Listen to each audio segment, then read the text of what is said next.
Thank everybody for tuning in to another episode of Off the Clock with Mo. But this segment of it is what's the deal with deal.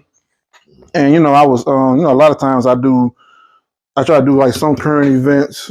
Sometimes, but doing current events is like I don't know, the shit's like sad and shit. Yeah. Motherfucker, somebody always getting hurt. Somebody always going to prison. Somebody always something no good. And I mean, shit, that shit can be draining just talking about that shit every damn day. I don't know how some of them reporters do that shit. Every damn day, you talking about bad goddamn news. They come to places like Off the Clock and drink and talk about it.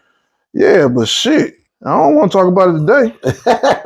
Me neither. Yeah, man. So, I was, sometimes you just be sitting around and just being your own thoughts sometimes. Shit just tend to pop up in your mind. And the one thing that popped in my mind earlier this week was the time that I got those BB guns for to go out and shoot in the woods when we was back behind Myers Elementary School in Taylor. You mean when you enticed me to juvenile delinquency? I mean, I ain't put no gun to your head. Literally, you did. You had two of them. You just admitted it. I can't hold two rifles with one hand apiece. You have one.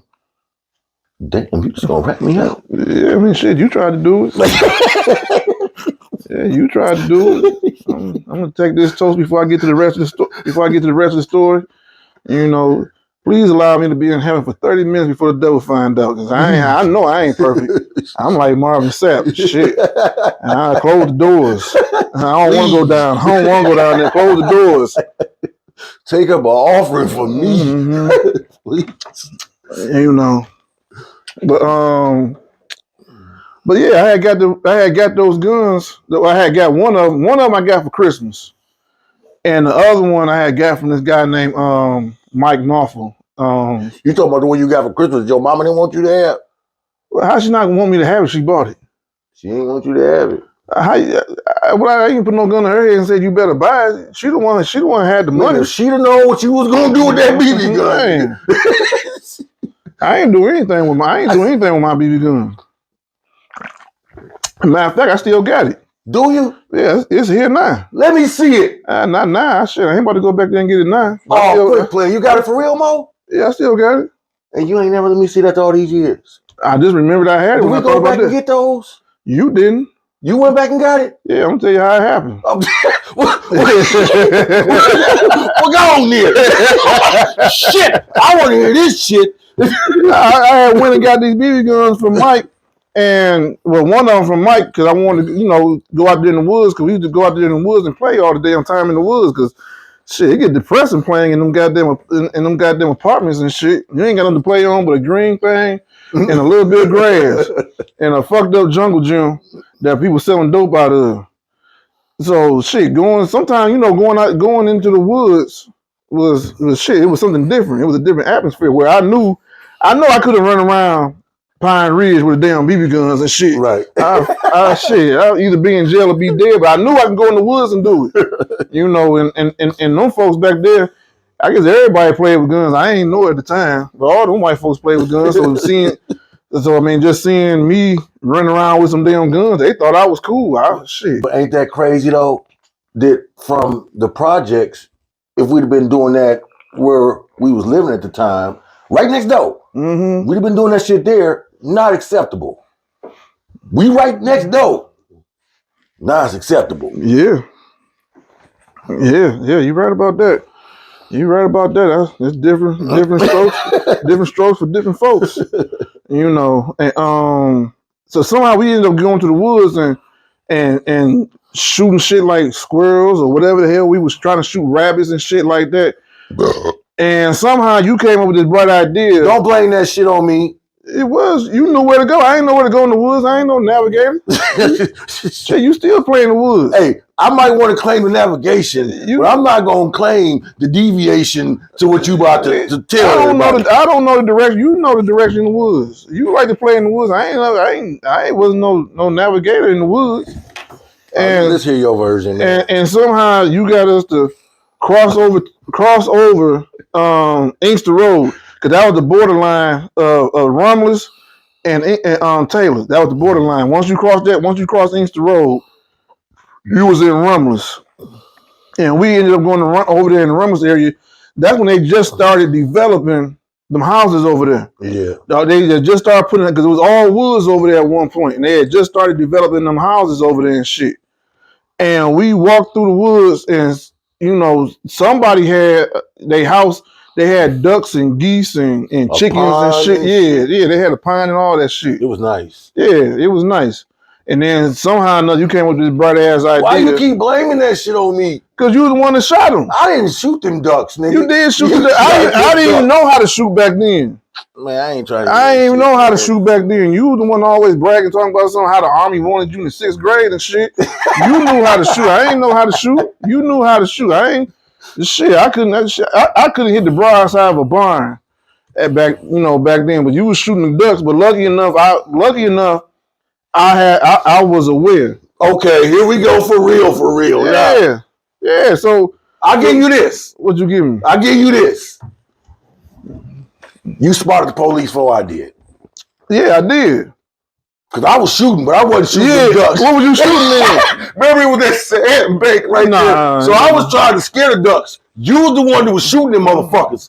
I was trying to just kind of scare them. I was liking to see the sand poof up and shit and see the way they was reacting. We was having fun. I wasn't trying to kill no ducks. But you did see the police. Yeah, I did see the police. And I turned around and said, Kurt, we got to go. No, that ain't the first time I ever told you we got to go. No, it ain't the first time.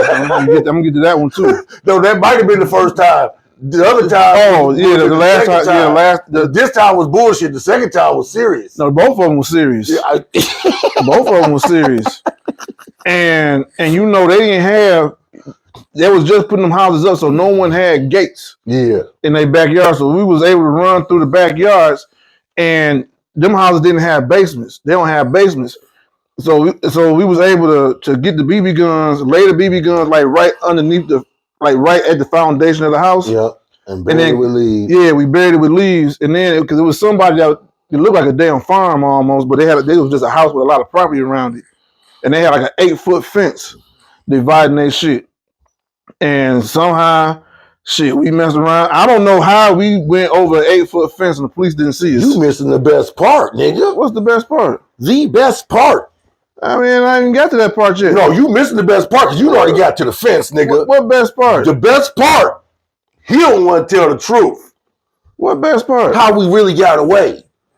We had to get over the fence before we got away. No. How did we evade the police? We hopped the fence. No, you forget about us laying in that ditch. That was over the fence. No, that was before the fence. It couldn't have been. And ran after they got past us. Then we hopped the fence. We had to hop the fence twice. We did that, but we lay in the ditch. Yeah, but that was after we hopped the fence into the backyard. Then we had to hop the fence through the front yard to cross over the Inkster Road. Oh, so you was gonna get to us laying in the ditch? Yeah. You gonna get to the part where you was telling me about the bottom of your Nike shoes being white? Yeah, I had on all white. It stood out. Yeah, that shit was hilarious. Nigga, you almost got his car when you said that shit, nigga. Cause I almost died laughing. Like, oh fuck. Yeah, I had on all white shoes. I had on all white. I had on all white shoes, and it was in the middle of the fall, so it wasn't no leaves, wasn't no nothing. But we was in that ditch. Did they see us? No, they ain't see us. Cause you said we gonna run for 5 seconds and then get down. And get in that ditch. And then you said every time we're gonna run for 5 seconds, then get down. We ain't ran for 5 seconds all day long till we got to the fence. And then hopped the fence and then got back over to the Taylor side. All because you wanted to shoot some people ducks. You gonna keep blaming that? I ain't know. Y'all heard him. This shit on tape. This man said he had the BB guns. Whose idea was it? He said he wanted to shoot squirrels, rabbits. He ain't denying none of that. But he want to talk about not shooting ducks. Nigga, you was shooting them ducks. I was talking about like we was at the carnival, nigga. Don't front. I was shooting the wild stuff that was in the woods, not in people's backyards. Man. People, them animals belong to people that you were shooting. They belong to people. These animals I'm shooting is just part of nature. Man, we've been arguing about this shit for a long ass time. Man. You keep trying to act like you and then shooting them damn ducks. And then you didn't even come with me to get the damn BB guns back. I forget what happened. I'm sure you do forget what happened. I know I went and got it. I never remember what happened to the guns. Yeah, so, because you didn't go back and get them. So I didn't even know you had that gun all this time. Yeah, shit, I had to get both of them. How long that been? 30 years ago? Shit, since 92. No, probably like 91, 92. Either sophomore or junior year. Probably more like sophomore year. When we done with this shit, I got to see that. You know, I mean, and like I said, you know, the other one I was thinking about. First off, we ran them motherfuckers in the ground. First off. Well, yeah, we did. We outsmarted the shit out them motherfuckers. Man. my life could have been all the way it was different. Right there when you told me. Mm-hmm. When you told me it was right there. And I'm like, oh shit. We turn on the jets. Yeah. Shit. Turn on the afterburners on their heads. But it was dangerous because they could have shot us because they didn't know what kind of guns. Yeah. They just know people in the woods shooting. Yeah. And it wasn't like that, you know.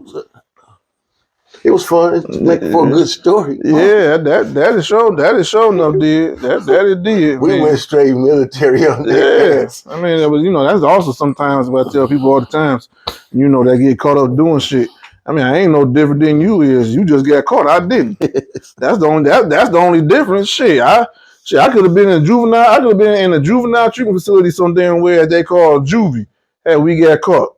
That shit, that could have changed everything in my life. I got caught.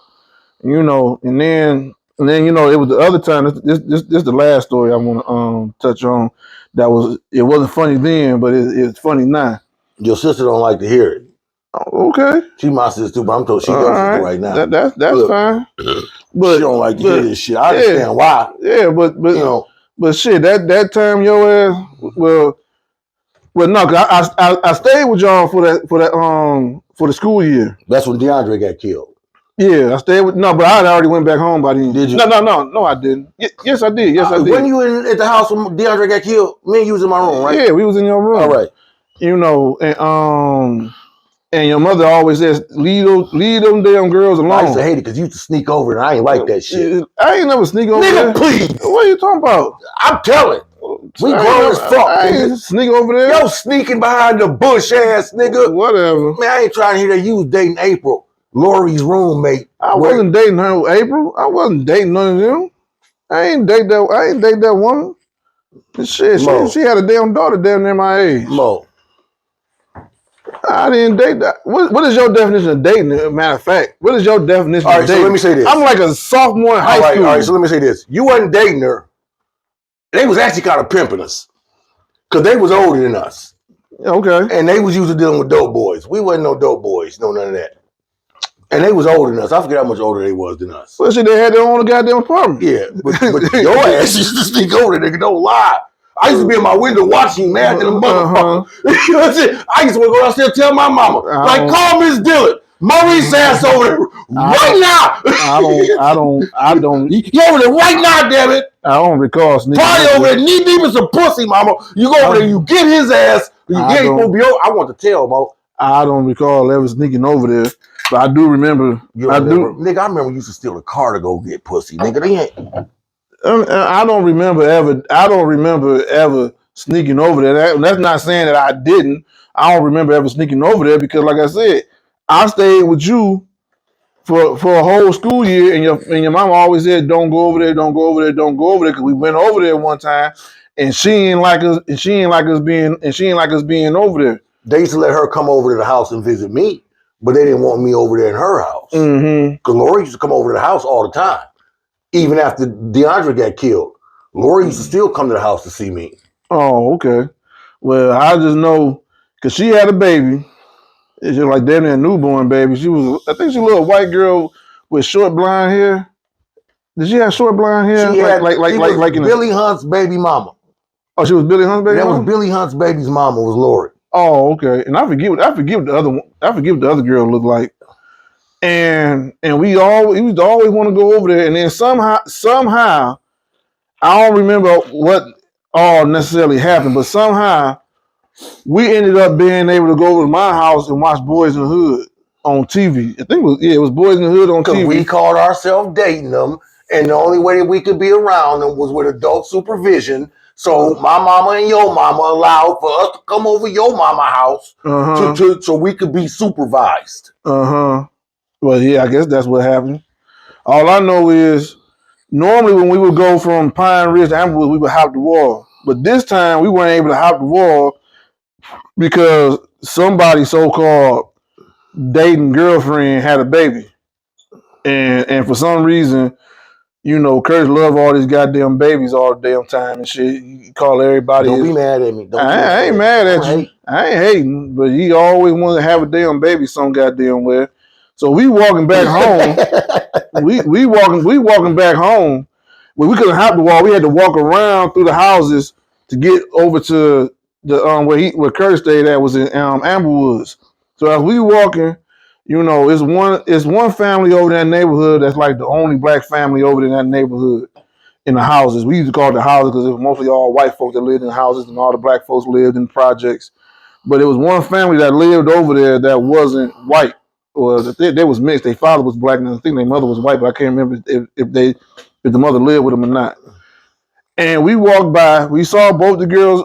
I don't know if it was both the girls or one of the girls on the porch. I don't know if it was both the sisters, but it was two chicks outside. And all we said was hi. And we just said hi, and we kept going because Curtis walking with this girl baby. You know, he just holding the baby and walking with this baby and shit. Like, it ain't my baby, I ain't holding it, but Curtis wanted to hold the baby while we walking. And after we said hi, these guys in this white escort came out the car and started talking shit to you. Started talking shit like I'll beat your ass, I'll do this, I'll do that. And I mean, you ain't back down, but at the same time, I had to say, Curtis, come on, because this a grown ass, and he gonna fuck you up. You know what I'm saying? I can't do shit. I'm only 16 my damn self. These motherfuckers like 25 years old. You know what I was thinking? Shit. You know what I was thinking, Mo? What was you thinking?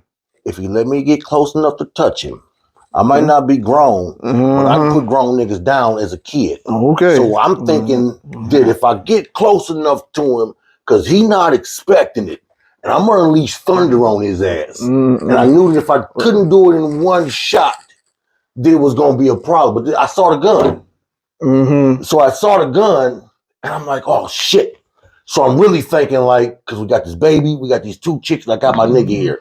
So I'm like, oh shit. So I'm really feeling like I'm powering up. Y'all not really understanding, you know, what I'm going through and something. Like, I'm powering up right now. When I get up on him, I'm just gonna keep walking. And when I get up on him, I'm reaching out and touching this nigga. That's one punch. That's all I'm thinking. I'm taking one shot, and wherever I hit this nigga at, it's one hit or quitter right now. Bad idea. That's why I told you, come on. Yeah, bad idea. Because them niggas intended on killing me. Hell yeah. Shit. Because now we walking down the street after I done said, come on. We walking down the street and somebody said, hey, look behind you. You know, I didn't know if it was Michael Jackson. Say, hey, look behind you, girl. You know, spider sense. I be telling people about the most spider sense. And I look behind me and I see this white escort, and the motherfucker had on his blinkers. Motherfucking blinker. The motherfucker had on his blinkers, and I turned around like, Curtis, they coming. I'm like, Curtis, they coming, and you holding the baby, and you telling the girl, that's her name, Lori. Lori, man. Lori, you saying, take the baby. Take the baby. She said, huh? Yeah. You say, it's funny, man. It's not funny no more, man. You said, it's not funny, but it was funny now. You say, take the baby. She said, huh? And you said, take the baby. She said, what? And you said, take the baby, bitch. And then I turned on the motherfucking jets. And I ran to the right towards the woods. And I ran towards the house. Yeah, you ran towards the house. And I seen them go in the park. I seen them go in the park over in the parking lot. And I heard the shots fired. And you know, in that woods, everybody had the patios with the dividers and shit. And I ran, and I'm just like trying to, you know, I don't know no goddamn better. Maybe I did know better. I'm doing zigzags and shit. You know what happened, Mo? I told you, but what happened? So after I tossed Lori the baby, and we all know what it is. We got to split up. We can't run together. So I know you going one way, I'm going the other way. You know, and I'm knowing they want me. So I'm like, all I can do is just let them rip. You know what I'm saying? Turn on these jets and just pray for the best and just let them rip. So I'm letting them rip, right, Mo? Man, this shit is hilarious to me, man. It's funny now, but it wasn't funny then. So you remember we used to get in tire shoes and shit. And I called myself being cool, and you remember it was wet that day. Yeah. So when I'm hitting the jets, I'm hitting them hard. And I'm trying to get ready. I see the corner, so I'm planning ahead because I know I'm moving. And my shoes wasn't tied, and it was wet. And that's when they was shooting. They was already busting at me.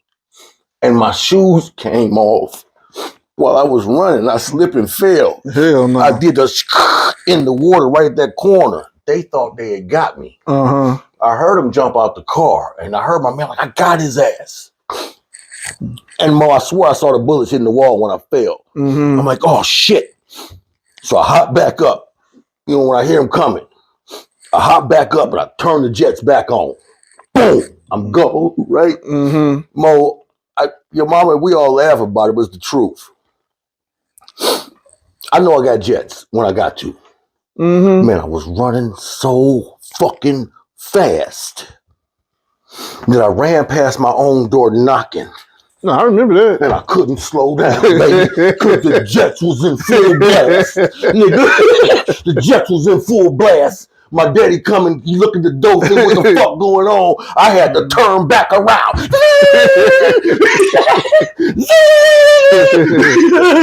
For real, hitting them. Hell no. Then when I got to the house, and I knew I was good, because I know my daddy gonna handle whatever. You know, so I knew I was good, but I knew I had to make it because it's not that far of a distance. So I'm like, if I don't, I got to, boom, everything I got right now, I got to hit him. So I just hit it. When I finally got everything, when I got to the house, I knew I was good. I knew they was chasing me. So I knew you had got away. But then I didn't know where you was at. And it was taking so long. Oh, shit. Let me tell the story, nigga. This shit is fucking hilarious. Because this how nonchalant your ass is. So I'm panicking and shit. And we just got done watching Boys in the Hood. That's what we was watching at Mama house. So it was just like Boys in the Hood again. I'm in here like Trey. I'm in this bitch mad to the motherfucker. My daddy got to stop me from coming back outside because I'm coming looking for you. And I'm telling my dad, like, we got to go. You know what I'm saying? Like, you know, he like, baby, calm down. I'm in this bitch like, ah! You know what I'm saying? I'm ready to go. You know what I'm saying? Call your mama get your ass still not here. And I'm like, oh shit. Man, here this dumbass nigga come walking up. Doopty-doopty-doo. Like ain't shit done motherfucking happened.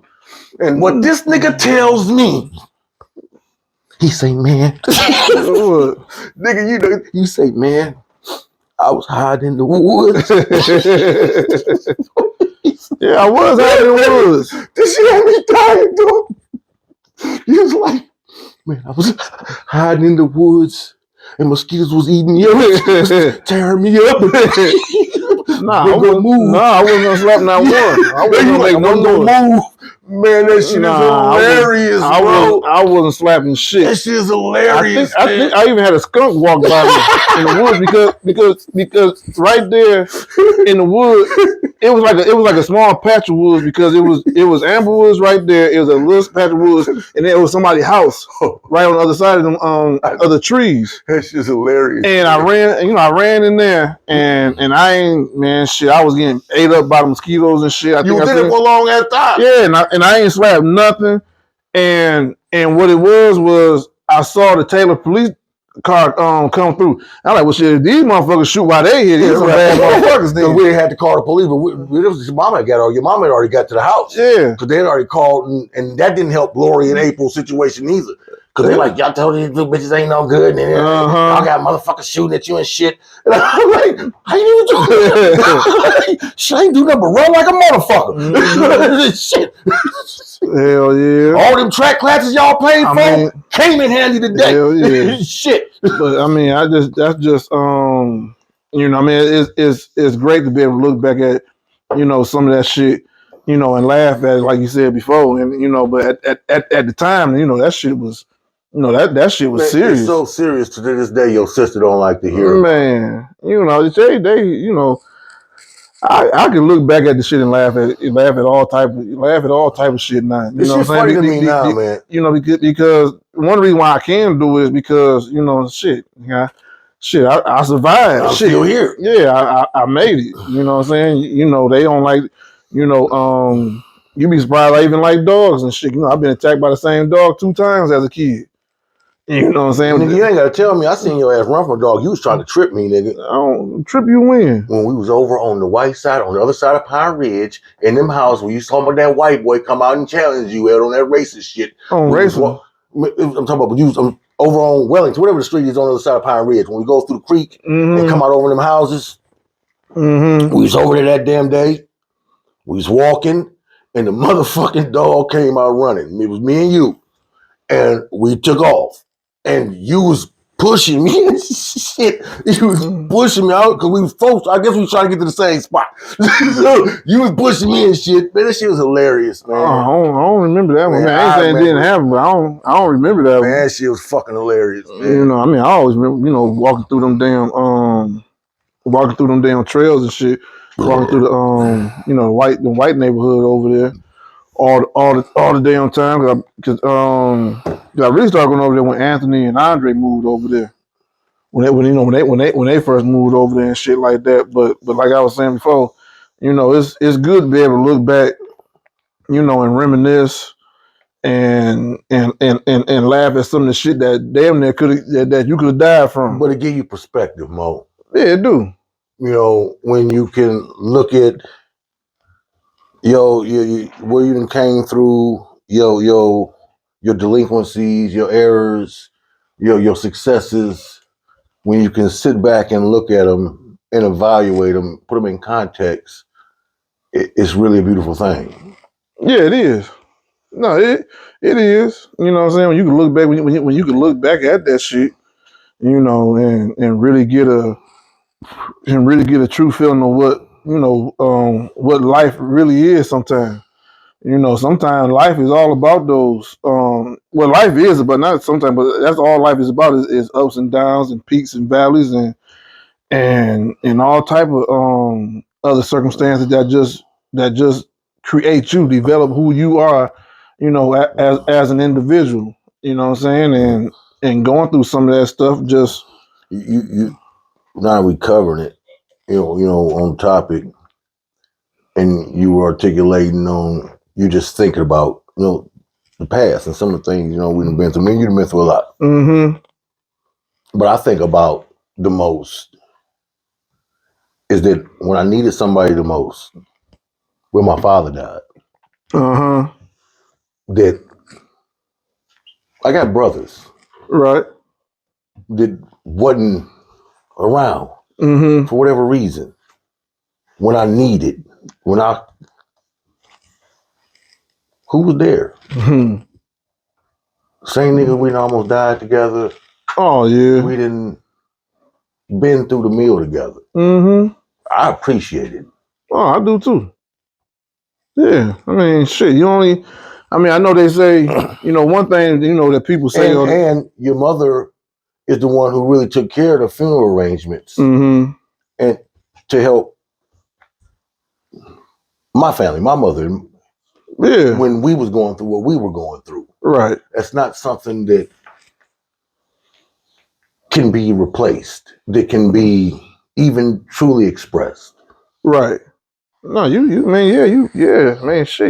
about all, you know, all that, you know, sometimes, you know, when people say you can't choose your family, you know, and that, if you ask me, that's true. You can't choose your family. You know what I'm saying?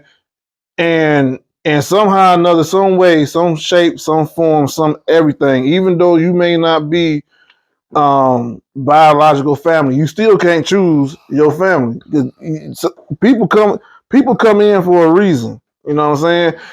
And you don't know what that reason is at that particular time, at that particular moment, and you don't have no choice when this person enter your life. You can't line up 50 million people, 200 billion people, and say, I want you in my life, I want you in my life. I want you to stay in for a little bit, but I'm gonna get rid of you and then get somebody else. We're gonna sub your ass in the third quarter. You can't choose your family, and you can't even choose your extended family.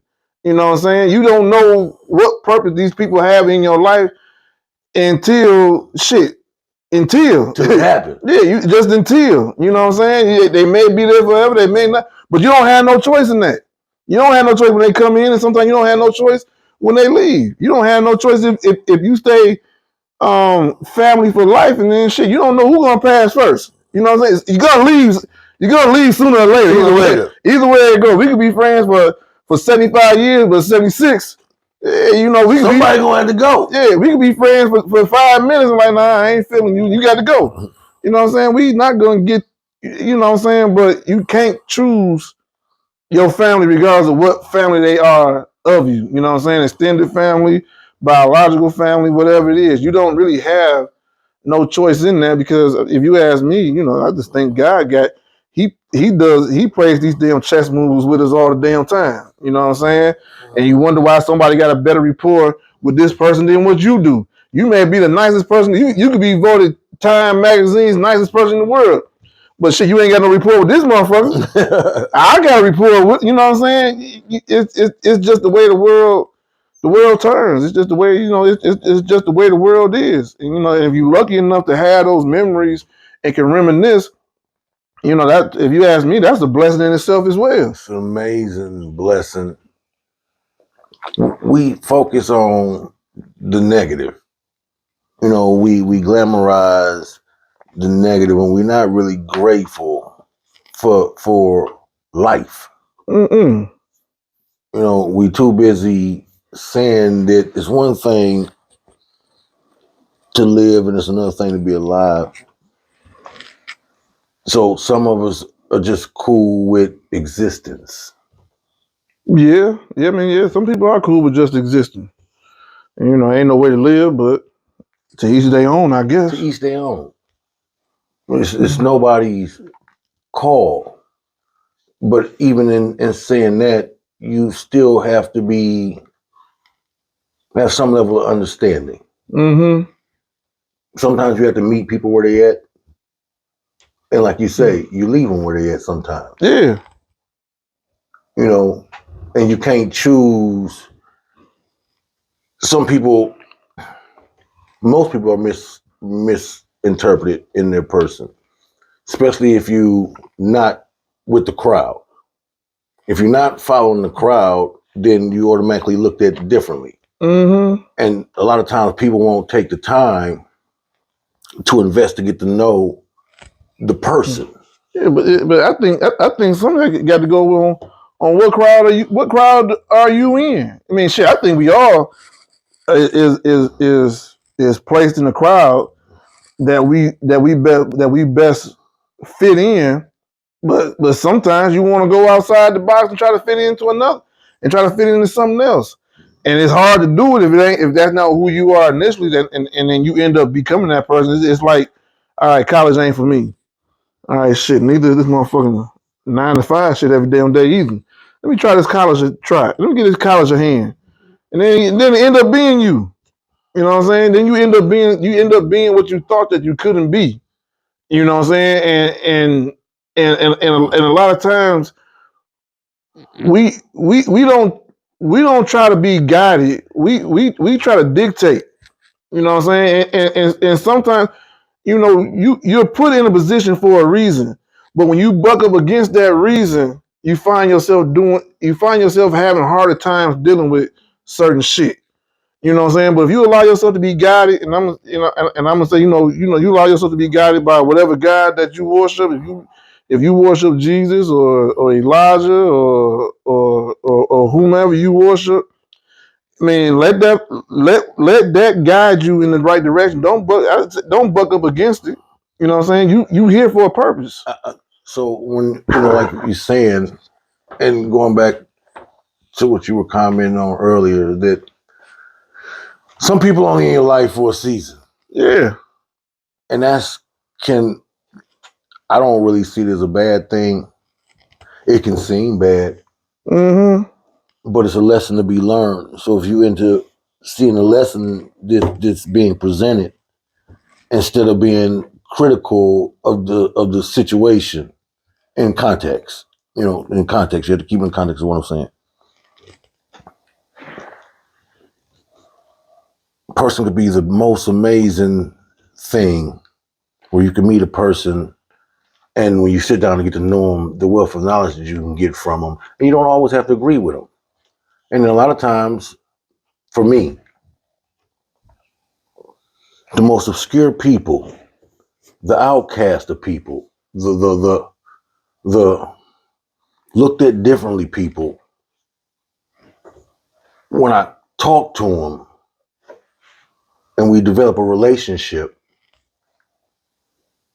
then that's what you say in the rapport. Mm-hmm. So I built up a rapport, and I understand that I got a lot of friends that I love and adore, but they was only there for a season. Yeah. Seasons change. I got military friends that's doing big things. We was only in each other's lives 2 years. So it was only for a season. Mm-hmm. And we still talk on now that we can get back, but it's not really still the same friendship. Well, shit, each season every year ain't the same season. Right. Either. So it was just for a season. I mean, fall of last year gonna be different than fall of this year. The summer of last year gonna be different. It's still gonna be summer, but everybody serve a purpose. It's gonna be different because they serve the purpose to help me and to teach me through the phase of life that I was going through then. Mm-hmm. But they couldn't be there with me when my daddy died. They don't know that intimate part of Curtis. Yeah.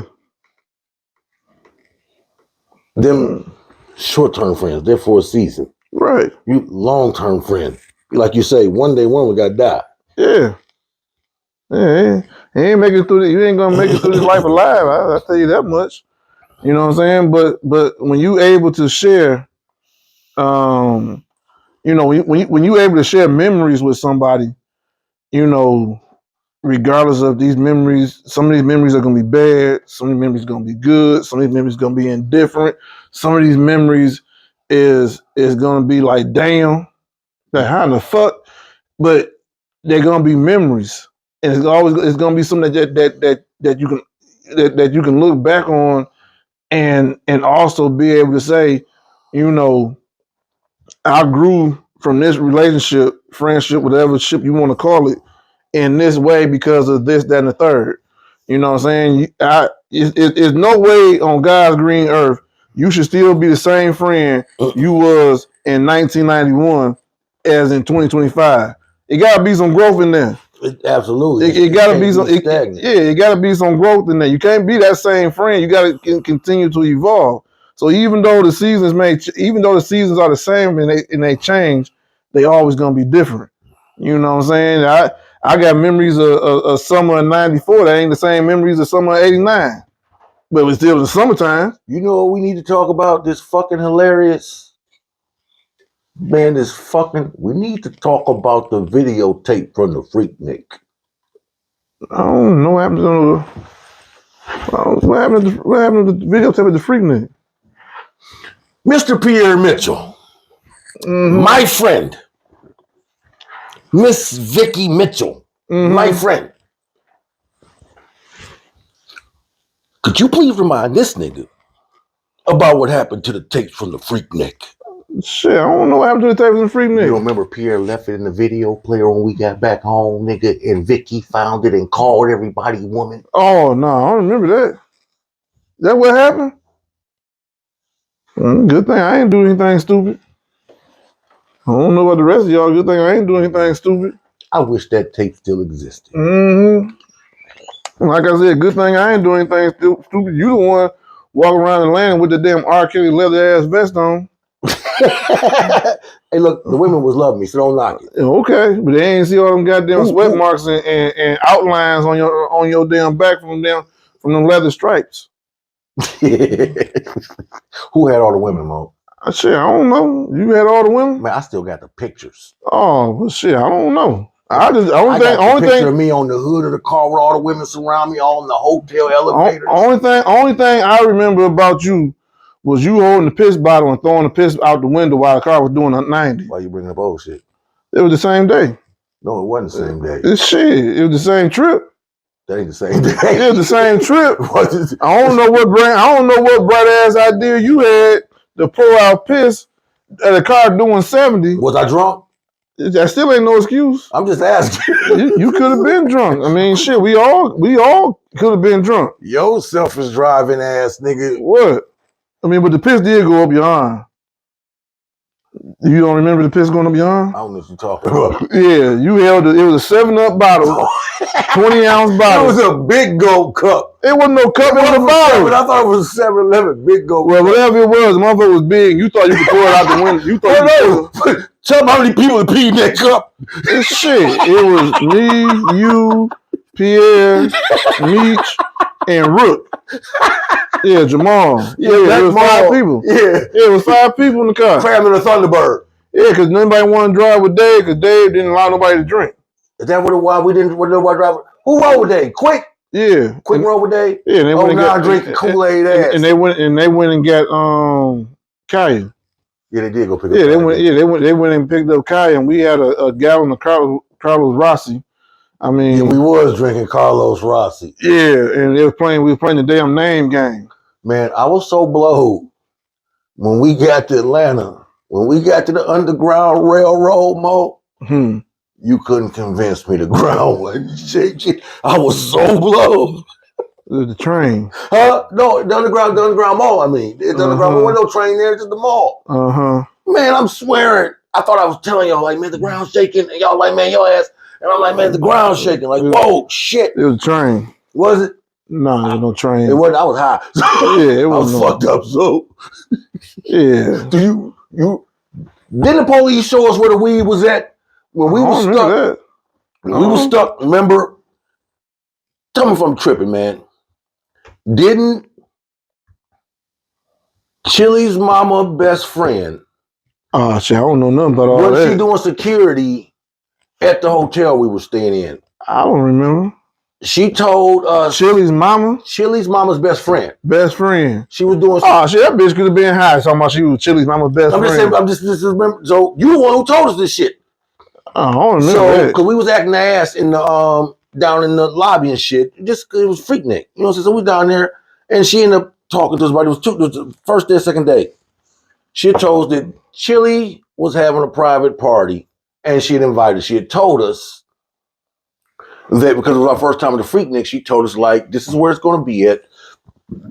And she was leaving.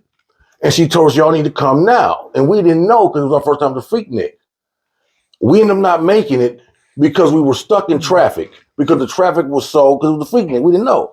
So the traffic was hell of it and we couldn't make it. I remember because we were stuck in traffic and I'm like, damn, and whatever was going on. And I remember getting out the car because I was high. And I didn't have no money. I think you was paying for me when it was a Freaknik that year. I think you had paid for everything. So I got the car. I didn't have no weed. And it was some chick was dancing naked on top of a van next to us. I'm like, oh, because it was the Freaknik. And I want some weed. And the police, I know the police the one told us about the Freaknik special. Remember, they sold it to me in a ball. And it was dirt brown. I ain't smoke weed. I know I smoke weed. Yeah. You bought it for me. Oh shit! I don't remember buying it for you. Oh, you bought because I ain't had no money. Maybe I gave you the money to go get it. You know what I'm saying? I ain't had no money. So I ain't never seen whoever sold you no weed out there. I ain't. But the police the one who told me where to go get it at, and the nigga was standing out there out in the open. It wasn't nothing to be hid. Everybody was smoking. Everything was legal. Naked motherfuckers, weed smoking. Oh shit! I wasn't nowhere around all that I can remember. What year was that? 96, 97. That was it had to be like 97 because I remember both Tupac and Biggie was already dead, and that was all the T-shirts they had was Tupac with a headband on with some wings in the clouds, and Biggie with some Coogee sweaters on and some sunglasses, smoking weed in the cloud. You know, and that's all that's the part I remember about being down. I mean, I remember I got down there in like 9.5 hours. It's like a 12-hour drive. We got there in like 9.5 hours. Man, you remember that vest I was wearing, right? Uh-huh. When we was in Atlanta. I had a little, what was it, a 5 or 6 shot 22. Oh shit, I don't know. And I used to carry it in that. That's where I always carried it in. And period in what? In that little pouch that I was wearing at the Freaknik. Uh-huh. I used to. Oh shit, man! You trying to get everybody? No, listen to what happens, right? Because I'd always carry it, and everybody didn't know that my gun was always in that pouch. Uh-huh. And I would walk around in public with it everywhere I fucking went. So I tells Chip, I'm just telling like, nigga, I walk around my gun everywhere I go. You know what I'm saying? We in Ohio. I'm on leave. We in Ohio. And I'm walking around with that same pouch on I had at the Freaknik with my gun in it. And Chip tells me, and bitches was all on me. I didn't know that the bitch that was on me had a man. She was fine as fuck. I didn't know she had a man. He hated on me. He calls and tells him, I never pulled the gun out. Nobody ever knew that I had the gun in the pouch. Mm-hmm. But Chip told me, he's like, man, there's a whole bunch of haters around here. He's like, man, Kurt, you can't be walking around here with that gun. You can't be this, and that, how Chip be. And it was the first time I really listened to him, or I'd have been fucked. So I take the gun and I put it up under the mattress, under this chick bed. I put the gun up under the mattress. And he's still talking. I mean, you still got that gun? Because I don't take the pouch. I'm like, you still got that gun? And I'm like, no, I ain't got the gun. So I'm like, fuck it, I'm going to get something to drink. And it's like a dry county there. So you got to drive, to another spot. So as soon as I get in the ride, in the white candy that I bought in California, it's like, hop in the ride. As soon as I hit out the complex, they surround me.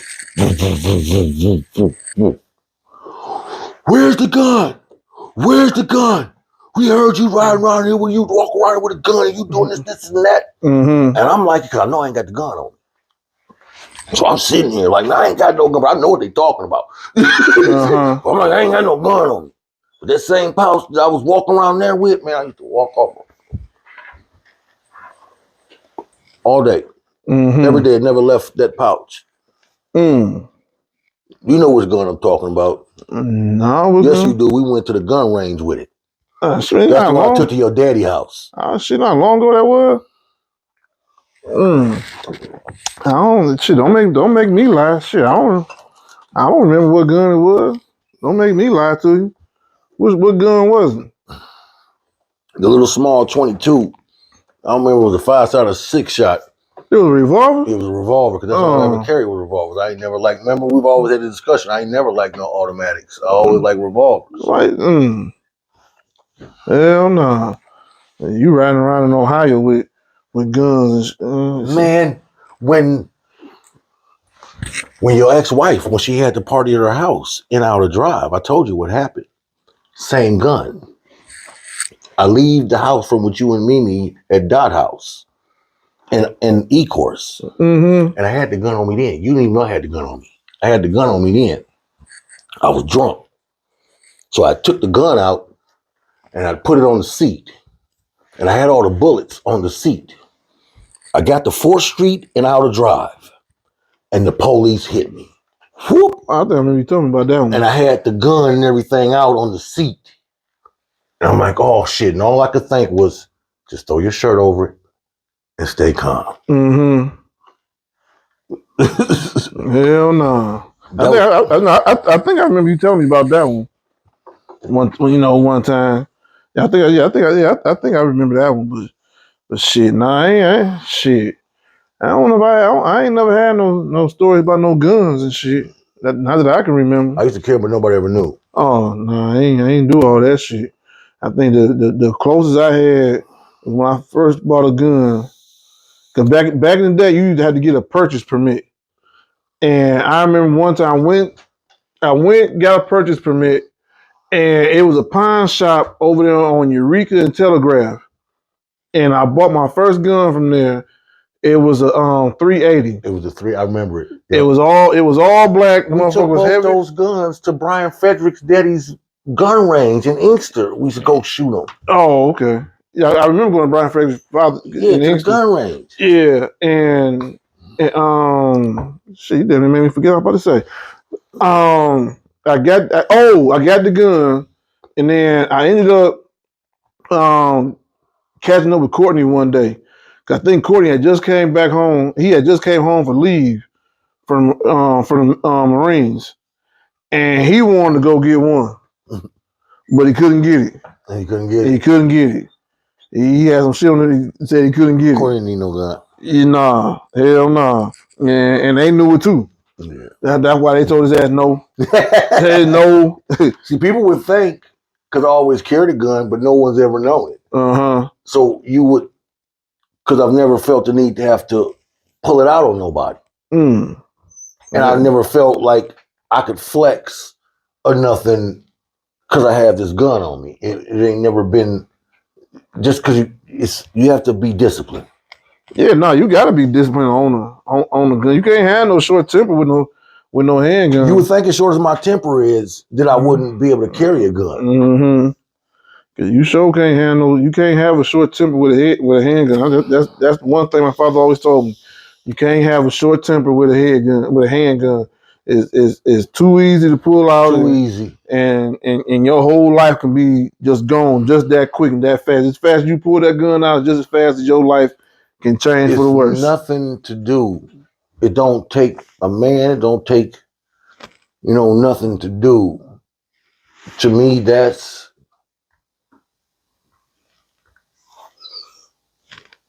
life or death. When it's life or death. If I just can't get it done with these, if I just can't, and I'll take ass whooping. But if it's getting to the point where, then yes, but it's got to get to that point. I'm not trying to do it because I can do it. I'm doing it because I have to do it.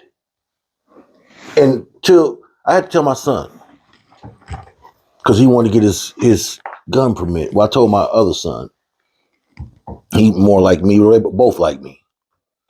Because my Curtis III had wanted to get a gun. And he always they know they daddy. He's been around me, so he already know what's up. So when Kobe comes and tells me about it, and Trey had discussed it with me, and I tell him, I say, I don't think that's a good idea. And I don't want to just tell him outright immediately, but I'm talking to Kobe about it, and I say, look, son, for me as a man, for you deserve to be able to carry a gun, show me you can take an ass whooping. Show me that you can stand on these two, and that it's not going to change you, because show me you as a man. And I have to be able to see that, so to understand you have the discipline and the character, that that's not your go-to, and that it's not going to change you as a person. You're not going to get whipped at the lip because you got this gun. You're not going to do reckless shit because you got this gun and let it go to your head. No. Like I said, you can't have a short temper with a gun. I mean, shit, I ain't about to sit up there and test no ass whooping and see if I take an ass whooping and get a gun. But you have to be disciplined for you to be able to deal with a handgun. And the discipline, and that part of that discipline is not having a short temper. Impulsive. You got to be cognitive of every decision that you make. Cause there ain't no damn excuse. He made me mad. He talked about my mama. He lied to me. He whooped my ass. Yeah, you can't use that as your excuse. You can't use that as no excuse to say this is why I use this gun. And ain't no saying ain't no they bullshitting with me. No, you fucked up. Me, you fucked up. Life or death. Yeah, I had to protect my life. Anything short of that for me, and I'm a violent person, so I'm not acting like I'm not a violent person. But anything short of that for me is unacceptable. Because anytime I've done it, it was life or death. Mm-hmm. It wasn't no me being weak. Wasn't no me. It's me living, gonna breathe tomorrow. Yeah. I mean, lucky enough, I never had to. Lucky enough, I never had to. I never had to pull my gun before. Well, I think I probably had to do it one time, but other than I never had to. I never had to pull my weapon a handful of times. Never. I mean, it ain't nothing I wouldn't. It ain't nothing that I couldn't do. I'm just grateful I never had That to. I don't want to do it. That I ain't never had to have to do it. Right. I don't want to do it. Yeah. I will, but I don't want to. I'm trying to talk you down and shit. I mean, when it's all said and done, I'm trying to go back home the way I came in. That's the beauty of getting old and understanding authority and power, is that somebody who's really trying to be authoritative in the best sense is seeking peace and harmony. Mm-hmm. You can be the baddest motherfucker on 2 feet, but you're not going around punking motherfuckers or trying to be domineering over people. You really a gentle person Mm-hmm. when you really understand the gravity of power. Yeah. You don't have the insecurities. You lose the insecurities. And you invest in what's beneficial in thought and in action. Yeah, I mean, because power don't do nothing but magnify who you really are.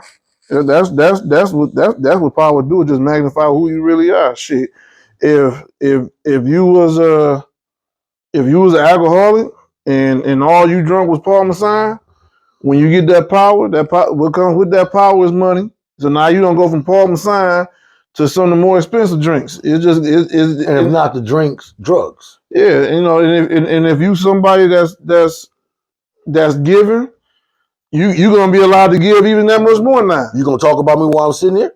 I mean, shit, what you give? What you give? Everything I got.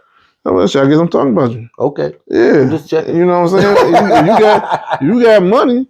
I mean, it's just gonna magnify who you really are, for the better or for the worse. You know what I'm saying? The more money I make, more money, the more money I give away, Mo. And that's the reason why and that's the reason why, But people will use you. Yeah, people will use you. People see me like I'm a sucker, but I ain't nobody's sucker. Yeah, I'm just Curtis. Yeah, people will use you. You just gotta be aware of, how people, and you're not gonna catch them all the time. Nope. You're not gonna catch them all the time. Because I'm good and I get used. Yeah. And I use people and I know the game and I still get used. Yeah. I mean, shit. It's just circle. I guess it's just a circle of life or whatever. But you gotta. What we fail to understand is that life is reciprocal. We can call it karma. We can call it reaping what you sow. But when we understand all things in totality, is you get what you give. Yeah, no, I believe you give what you. I believe you give what you give. I mean, and then sometimes, shit, that ain't always the case. Yeah, it ain't always. You get a lot of people. You get a lot of people that come home. For example, come home from serving 3 duties in war. You done made it through 3 duties in Iraq. You don't fought every insurgent possible, and you don't even know the enemy look like if they're not wearing a uniform, or the so-called enemy look like if they're not wearing a uniform.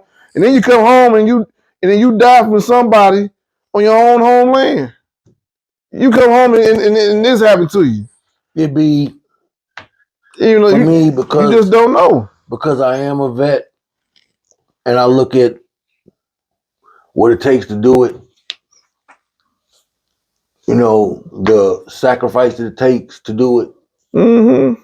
And it's nobody who goes to the military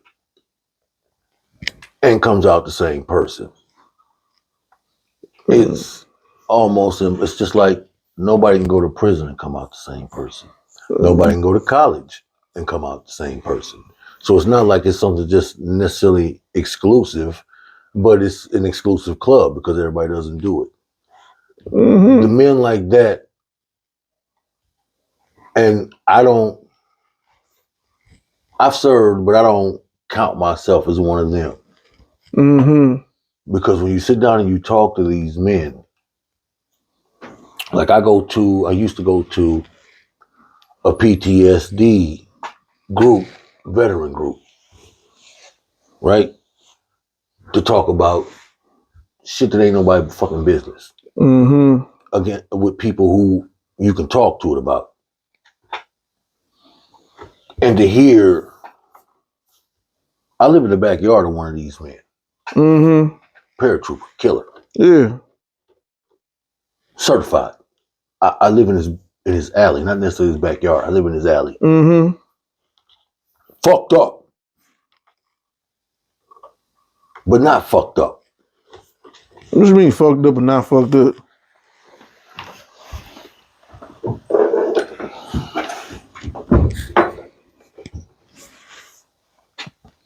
So this man jumps out of perfectly good airplanes Mm-hmm. into kill zones and go to killing.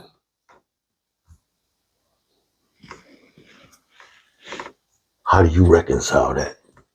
I know this because for me, I struggle with this immensely.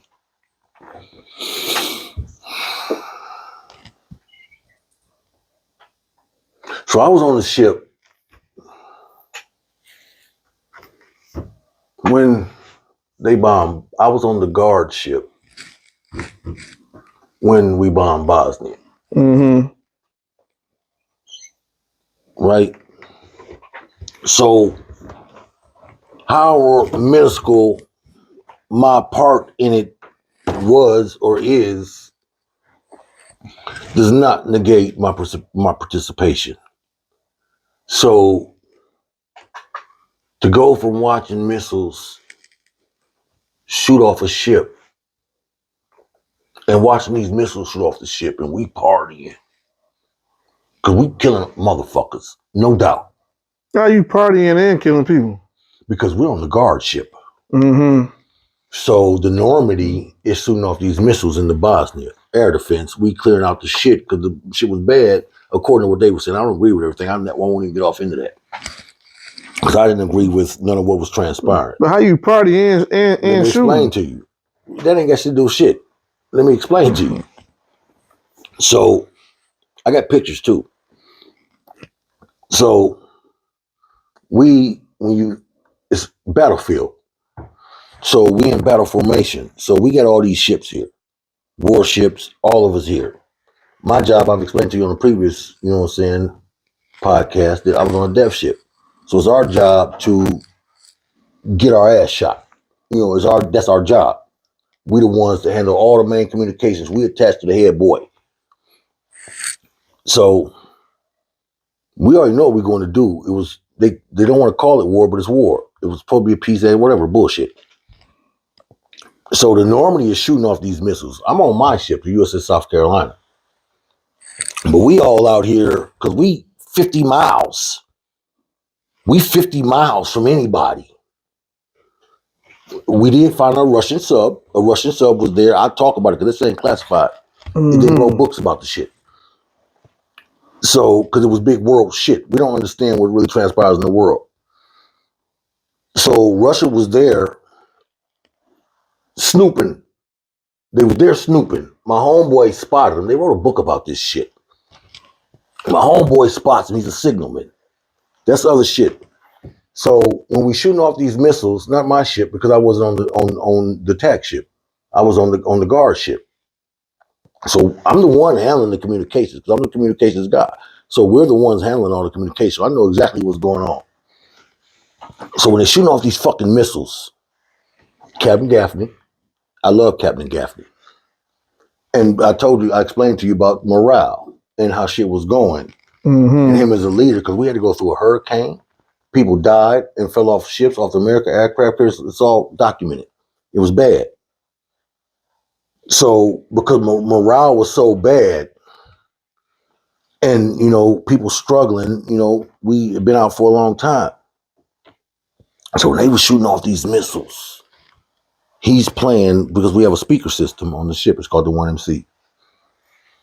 So over the 1MC, he plays You dropped a bomb on me, baby. He was a white guy, but he liked black music. You dropped a bomb on me. So we on our ship. Boom, boom, boom, boom, boom, boom. And we know we killing motherfuckers. And we know that fuck with me. Motherfucking be like, oh, you ain't pulled no trigger, you ain't do this, or you ain't do that. Yeah, baby, but I'm the one who passed on information. I'm the one who did this, I'm the one who did that, I'm the one who did this. I know. So that magnitude of death and that magnitude of participation, don't nobody know how that affects you. So after going through all of that, and then you look back at it now, and you look back at it, and now you see it, and now your perspective is what of it? You done already been through it. It's done already happened. And when you look back at it, how you see it now? Man, when I look back at going through the hurricane and men literally getting blew off the ship. But wasn't you on the submarine? No, hell no. I thought you was on a submarine. No, I was on a nuclear guided cruiser. Oh. Stay out for 20 years, don't ever need no gas. We the machine. Don't nothing stop us. Nothing. Nothing. You ever seen a killer whale?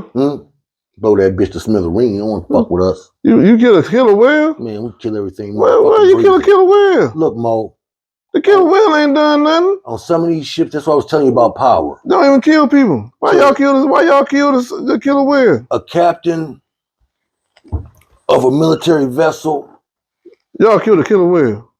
We didn't got one out the harbor where we drove them out the harbor before because the tugboats couldn't do it. But a person with that amount of those men are some of the most powerful people in the world. Fuck a president. Fuck anybody else who thinks they want to, whatever. But y'all killed a killer whale. No, an orca. No. And I ain't never seen one nowhere but in Chesapeake Bay. That's the only place that I've been out in the oceans, seas. But you just said y'all killed an orca, a killer whale. Look here, if that motherfucker jumped stupid. So you never seen so you never saw the killer whale kill before? No. You ever seen one? You ever seen one in person in the ocean? I wouldn't necessarily be identified as a killer whale. What I have saw. Was it black and white? No. Ain't no killer whale then. I've seen sharks that I wouldn't be able to just necessarily identify and say it was this kind of shark, but that only really happens when we're dumping waste off the ship. So you really don't. People think the sharks everywhere. You don't really ever see them. You only see them when there's blood in the water, which comes from urine and fecal matter and food. But you see dolphins. You see dolphins. Dolphins smart. Dolphins will come play with the ship. But what about whales? You don't see no whales? I ain't never just seen a whale out in the ocean. They gotta come up and breathe. I ain't never seen one. Oh wow! I thought I done been from here to the Middle East. You ain't never seen a whale? No type of whale? I've never seen sharks and dolphins. Oh damn! I thought you would have seen some humpbacks or. No, I try to explain that to people. The oceans are so vast. We have a fear and we think that it's just right there. You know, I put it like this. This is actual and factual. So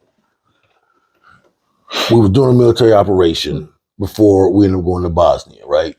So we ended up doing one of the longest tours. I got medals and awards for the shit. We ended up doing one of the longest tours out to sea. So when we come back and we get the message, I'm a radio man, so I get everybody's information. I know everything because I'm the one that's got to come through. So I get the information.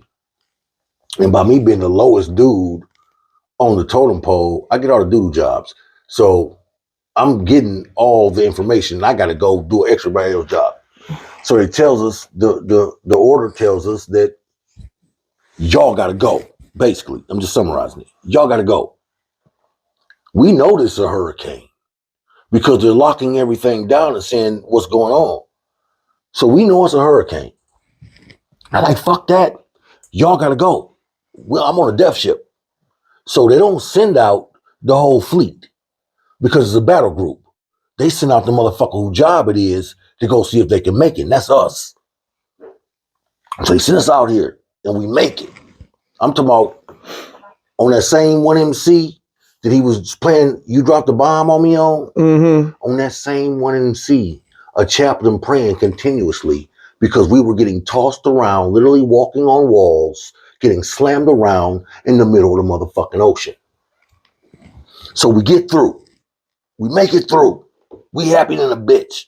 We tell them, all right, y'all can make it through. Mm-hmm. We done made it. So the USS America is coming through. It's still bad though. It's so bad. So a sailor and a Marine got through off the ship. So we get the message. I'm a communication, so this is where I get the message. And they tell us, they say, y'all gotta go back. Mm-hmm. Mind you, we scared to the bitch. I'm never gonna lie. I'm scared to the bitch because we just already got our ass handed to us. And so we patched through to the cabin, to the XO. My arm one and Master Chief tell him, say, all right, we just got this message. And I'm here sitting and listening to him. Because I'm here. This is what I do. And they saying we gotta go back. Why do we gotta go back? Because this is what happened and we never leave nobody behind. So we're willing to risk all 1,000 of you motherfuckers to go back and get these two. Mm-hmm. Fuck the ships that's right there that he just fell off of. They keep going because they got a different mission. They going to drop bombs. Mm-hmm. How a ship go drop bombs? Because we got rocket launchers. Oh, see, there's rocket launchers. Yeah, some big bombs. So they don't say y'all niggas turn around and go back and get them motherfuckers. They say, you motherfuckers that already went through there, we need y'all to go back through that bullshit and see if y'all can find them. Mm-hmm. So we go back. But I remember the cabin coming on. So I understand when motivational speeches and people understand the situation in here. So the captain comes on the 1MC and he tells us, he say, this is what's happened. We lost two of our own. They went over the side. We got to go back and find them. Mm-hmm. Mind you, everybody been thrown up and getting tossed around. Everybody. Captain XO, everybody. Mm-hmm. Then got it handed to him. Mo, when I tell you, the speech this man gave us, didn't nobody have no fear. Mm-hmm. Didn't nobody have no fear going back, and we already knew that we had faced death coming through. Didn't nobody, man, we was all like, oh, let's go back and get them. Man, it was so bad, Mo. You had to get strapped into a harness because we getting tossed around in these high waves and with the spotlights. It was so bad, and I respect them because the XO, the executive officer of a military vessel, he wasn't gonna let us get out there by ourselves. Mm-hmm. That nigga strapped up, nigga out there ready to get blew over the side, strapped up. We couldn't find him. We don't find him. So we like, morale fucked up. That's what I was saying about the morale. Our morale is fucked up. Because now we feel like we done failed. Mm-hmm. You know what I'm saying? We ain't did our job. So we tell them, we like, man, we can't find them. This is all documented. I'll show you the books and everything. So we can't find them. So we turn around and come back. So I went through the hurricane 3 times. I went through going through the first time. I went back looking for the motherfuckers. Then I had to turn around. We had to turn around and go back through this bitch. So what ended up happening, I say that it was 3 days. Mm-hmm. I was there. I said it was 3 days. They said it was 30-some hours. So I might be mistaken because it was 3 days. The 30-some hours might have covered 3 days. But from my perspective, 3 days. Mm-hmm. So what ended up happening was a Lithuanian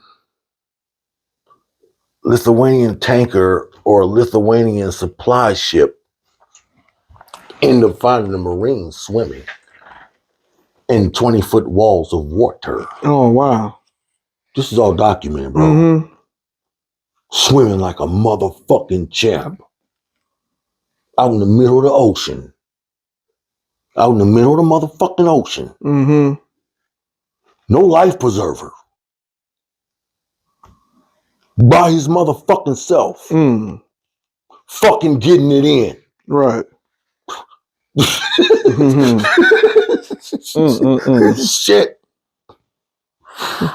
Hell no. But I mean, you know, that's I think that's one of the most underrated personal beings that we have as people is our memories. Is being able to recall shit, being regardless if it's good or bad, because them bad memories can shape you, them good memories can shape you. Your memories really shape you as an individual because you always go back to remembering something every damn time something happens, because it could either be a trauma, it could not be a trauma, it could be something you can look back and laugh at right now, it could be something you look back and cry about right now. You know, your memory recall just does so much. It's so underrated that you never understand how much you really go back and remember a lot of shit that shapes you to where you are today. And I ain't doing that shit no more. I'm gonna keep doing that one. I ain't like that, but I'm gonna deal with it. You know, it's just your memory recall can dictate who you are as an individual so much more than what you think. You know what I'm saying? Because when you're going through life, you think, I just had a bad day today. The day was a great day today. But you know what you don't know is how far down the road that memory has something to do with the way that you change for the better, for the worse, for indifferent, for nothing, whatever it is, whatever it can be, man. And you know, a lot of people always say, you know, I don't forget a lot of shit. You know what I'm saying? And a part of that is the things that I remember. Like I said earlier, it shaped me for who I am today. You know what I'm saying? Every memory that I had with anybody, you, Pierre, my sister, whoever these memories are with, has something to do with me today. You know what I'm saying? And you just don't look at it like that until you really sit down and really think, why do I do this shit? Or why do I do this the way that I do it? I remember why, because when I was younger, this happened, that happened. You know what I'm saying? I felt this way, I felt that way when it happened. I don't want to feel that way again, so I'm gonna do it this way. It's all about memory recall, man. And you know, and a lot of times, you know, what's underrated too is a lot of times those memories that you have with people are really underrated. You know what I'm saying? Because you never really think about how many memories you have with somebody till you really sit back and you really think about the shit. Like, damn, nigga been through this, nigga been through that, nigga did this, nigga did that. Shit, still here? Like, shit, I ain't think about it like that. You know what I'm saying? But it happens all the time. You know what I'm saying? And you gotta be able to cherish memories. You know, regardless of how good those memories are, even how bad those memories are. You gotta be able to cherish those memories because the memories can sometimes keep you alive as well. Man, come on, man. You don't know how many times I draw strength thinking about that man swimming out in the ocean by himself, and really knowing that this might be it. But I'm gonna give it everything I got. Yeah. And I can't see nobody coming to save me, but I ain't gonna quit. And his strength by himself give me strength all the time to think about it. Yeah. And it's not like it's something somebody told me, something I got to see right for myself. The strength, the resiliency, the reliance on what he knew. Because he used his skill set to fucking man up and get it in. I mean, and if he's still here with us today, I'm sure he looks back at that. The Navy guy died. The Navy guy died. We joke about it, you know, because the Navy's supposed to be the best swimmers. And he was a Marine that lived. The Navy guy fell off a Marine. The Marine ended up living. So we got a lot of flack about it. It's squids. Because we supposed to be the best in the water. But we understand that my training, I never doubt my training. I never doubt that. I know that if I was in the same situation, I could make it. Because I know what to do. So we understand that the Navy guy was probably knocked unconscious from the fall from the deck of the ship. Mm-hmm. So he never had a chance to use his skill set. So we know the skill set works because the Marine used it. Yeah. So we know that it works, even in the worst of situation when you don't think you can make it if you use, and he used it. Yeah, I mean and if you don't think that right there has anything, if he's still with us today, that memory right there is something that he looks back. I'm sure he looks back at all the time, and not just look back all the time, but also help shape him who he may be today, if he's still here with us. You know what I'm saying? All that stuff right there. Pull it up and see. I don't All that stuff right there, man. Because you get that memory, and you're like, well, shit, I done been through this before. I can do it again. I remember him talking about telling his mom and daddy he was dead. Yeah. That it wasn't no, he couldn't make it. Then the nigga wasn't dead. No, but he not. I mean, he wasn't, and there's a memory now, and now as a memory. You know what I'm saying? That I can live, that I lived and been able to tell this story because it's a memory. That memory helped shape me. You know what I'm saying? Shape a lot of people. Yeah. And it the morale was bad, but man, when we found out that man was alive, we knew we had lost one. You know, but when we found out that he was alive, that was prior to us bombing Bosnia. You know, a boost. And it's not like you even know him personally, but we all in the same squad. Yeah. You know what I'm saying? So it's all of us. Yeah, we all come out here, we all going home. Yeah, and then that goes to what I said earlier, is that you can't pick your non-biological family. You know what I'm saying? You ain't picking him out to be the person that you will witness be saved. You ain't pick that person out to say, hey, you're gonna be on this ship and we're gonna come pick you up out the water. You ain't picked that person. It happened. God put that person there for a reason. You know what I'm saying?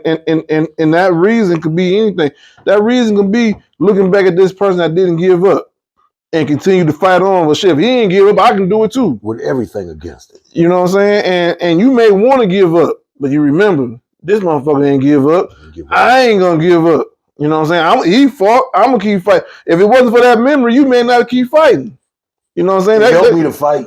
You know what I'm saying? That's what memories do for people. You know what I'm saying? Memories help you move on, and memories help you laugh. Memories help you cry. Memories help you build character. Memories help you be, a better person. Sometimes memories can help you be the worst person. You know what I'm saying? All type of shit. You know what I'm saying? And a lot of people don't think of memories when they think of people in the way that in the way that they are, if they sick or they not sick. Because if you look at a lot of people, if you look at you look at some of these older people that act young as hell, because they may have got hooked on drugs at such a young age that they'd never be. You got a 75-year-old man wearing NBA pants with all the NBA teams on it. Because his memory said, this is what I wore when I was younger. I ain't never grew up. So I'm doing what I did when I was just, it's my memory. You know what I'm saying? Or I remember when my father and my uncles used to tell me, hey, you can't be like this. You gotta be, it's always a memory somewhere that's shaping you somehow, in some shape or form all the fucking time. That goes to we're creatures of habit and comfortability. So we stay where we know. Yeah. I mean, shit, that's how a lot of motherfuckers get caught up doing the crimes they do. Right, shit, you're afraid to leave what you know. Shit, I know where you at. You at Johnson's house. I'm gonna get that Johnson's house. I know where you at. Exactly. You a creature of habit. I'm gonna get that Johnson's house. You know what I'm saying? I know where you at. You at work. You always at work. I know where to find you if I need, because you a creature of habit. You always at work. Oh, you always at this bar. I know where you at. That's your favorite bar. You know what I'm saying? Creature of habit. You know what I'm saying? You be people, no matter how much you may try to deny that you do the same thing all the time, you do it. You do it, you just don't realize you're doing it. It's hard for us to break out of what we're comfortable with.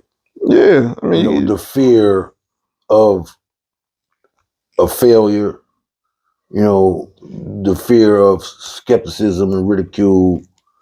You know, always nobody wants to be ridiculed. Nobody wants to be looked at differently.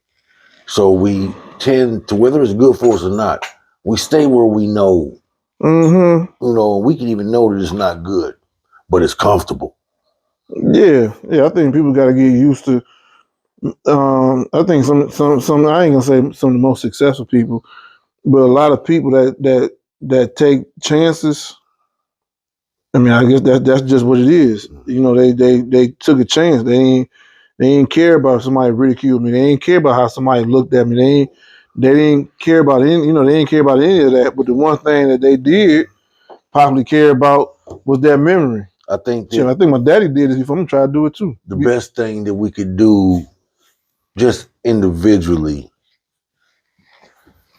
to me in my mindset, to achieve success on any level is to get comfortable being uncomfortable. Well, yeah, you have to be comfortable being uncomfortable. You have to learn to be comfortable with being uncomfortable, Yeah. because it's the only way you can progress is to get out of your comfort zone. Mm-hmm. So when you have that fear and you're not able to get outside yourself, you stay trapped where you at. Yeah, no, I believe that 100%. You know, shit, even at work, you gotta be comfortable with being uncomfortable. You know what I'm saying? Some people don't like going up for promotions. I said, man, shit, give it a try, see what happens. See what happens. See what happens. You know, I went up for a promotion, you know, and try to get a different position, and you know, I put it out there, you know, but I ain't get it. But shit, I had to put myself out there, you know, and then even then, right, not getting a promotion, you know what I'm saying? When he actually called and told me I didn't get it, they gave it to somebody else, and I actually asked him like what do I got to do so the next time something like this come up, I'm better prepared for it. You know what I'm saying? Instead of just saying, man, fuck that, man. Shit, you ain't want to give it to me then. Oh, fuck you. I don't want it. I don't never want it.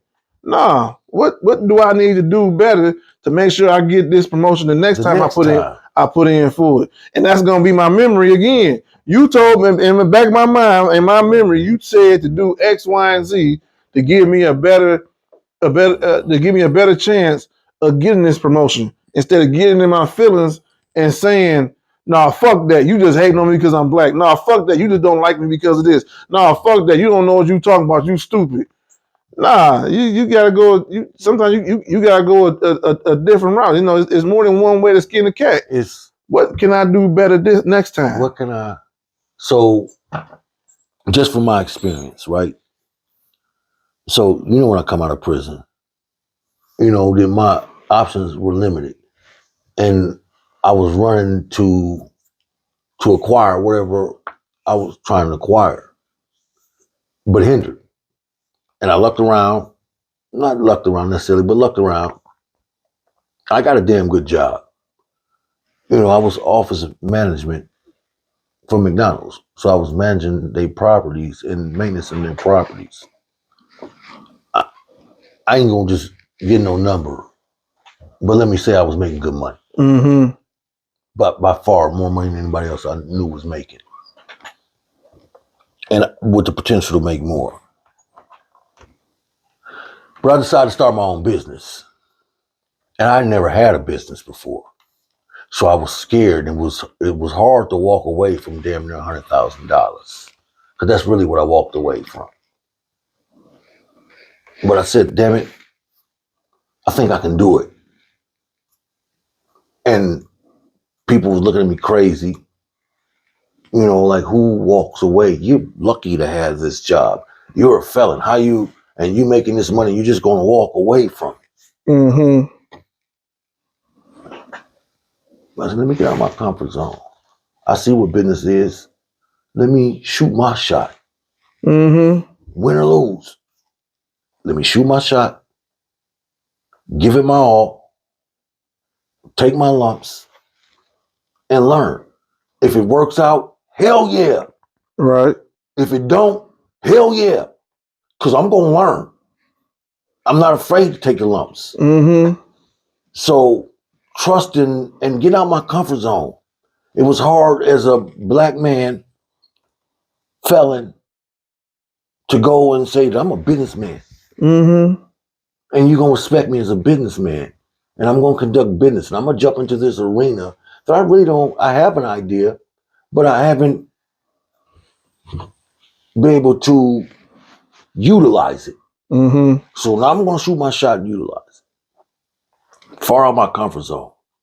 Scared to the bitch. So how did you get through it? You scared in the bitch. You out of this comfort zone. How you get through it? Trusting me.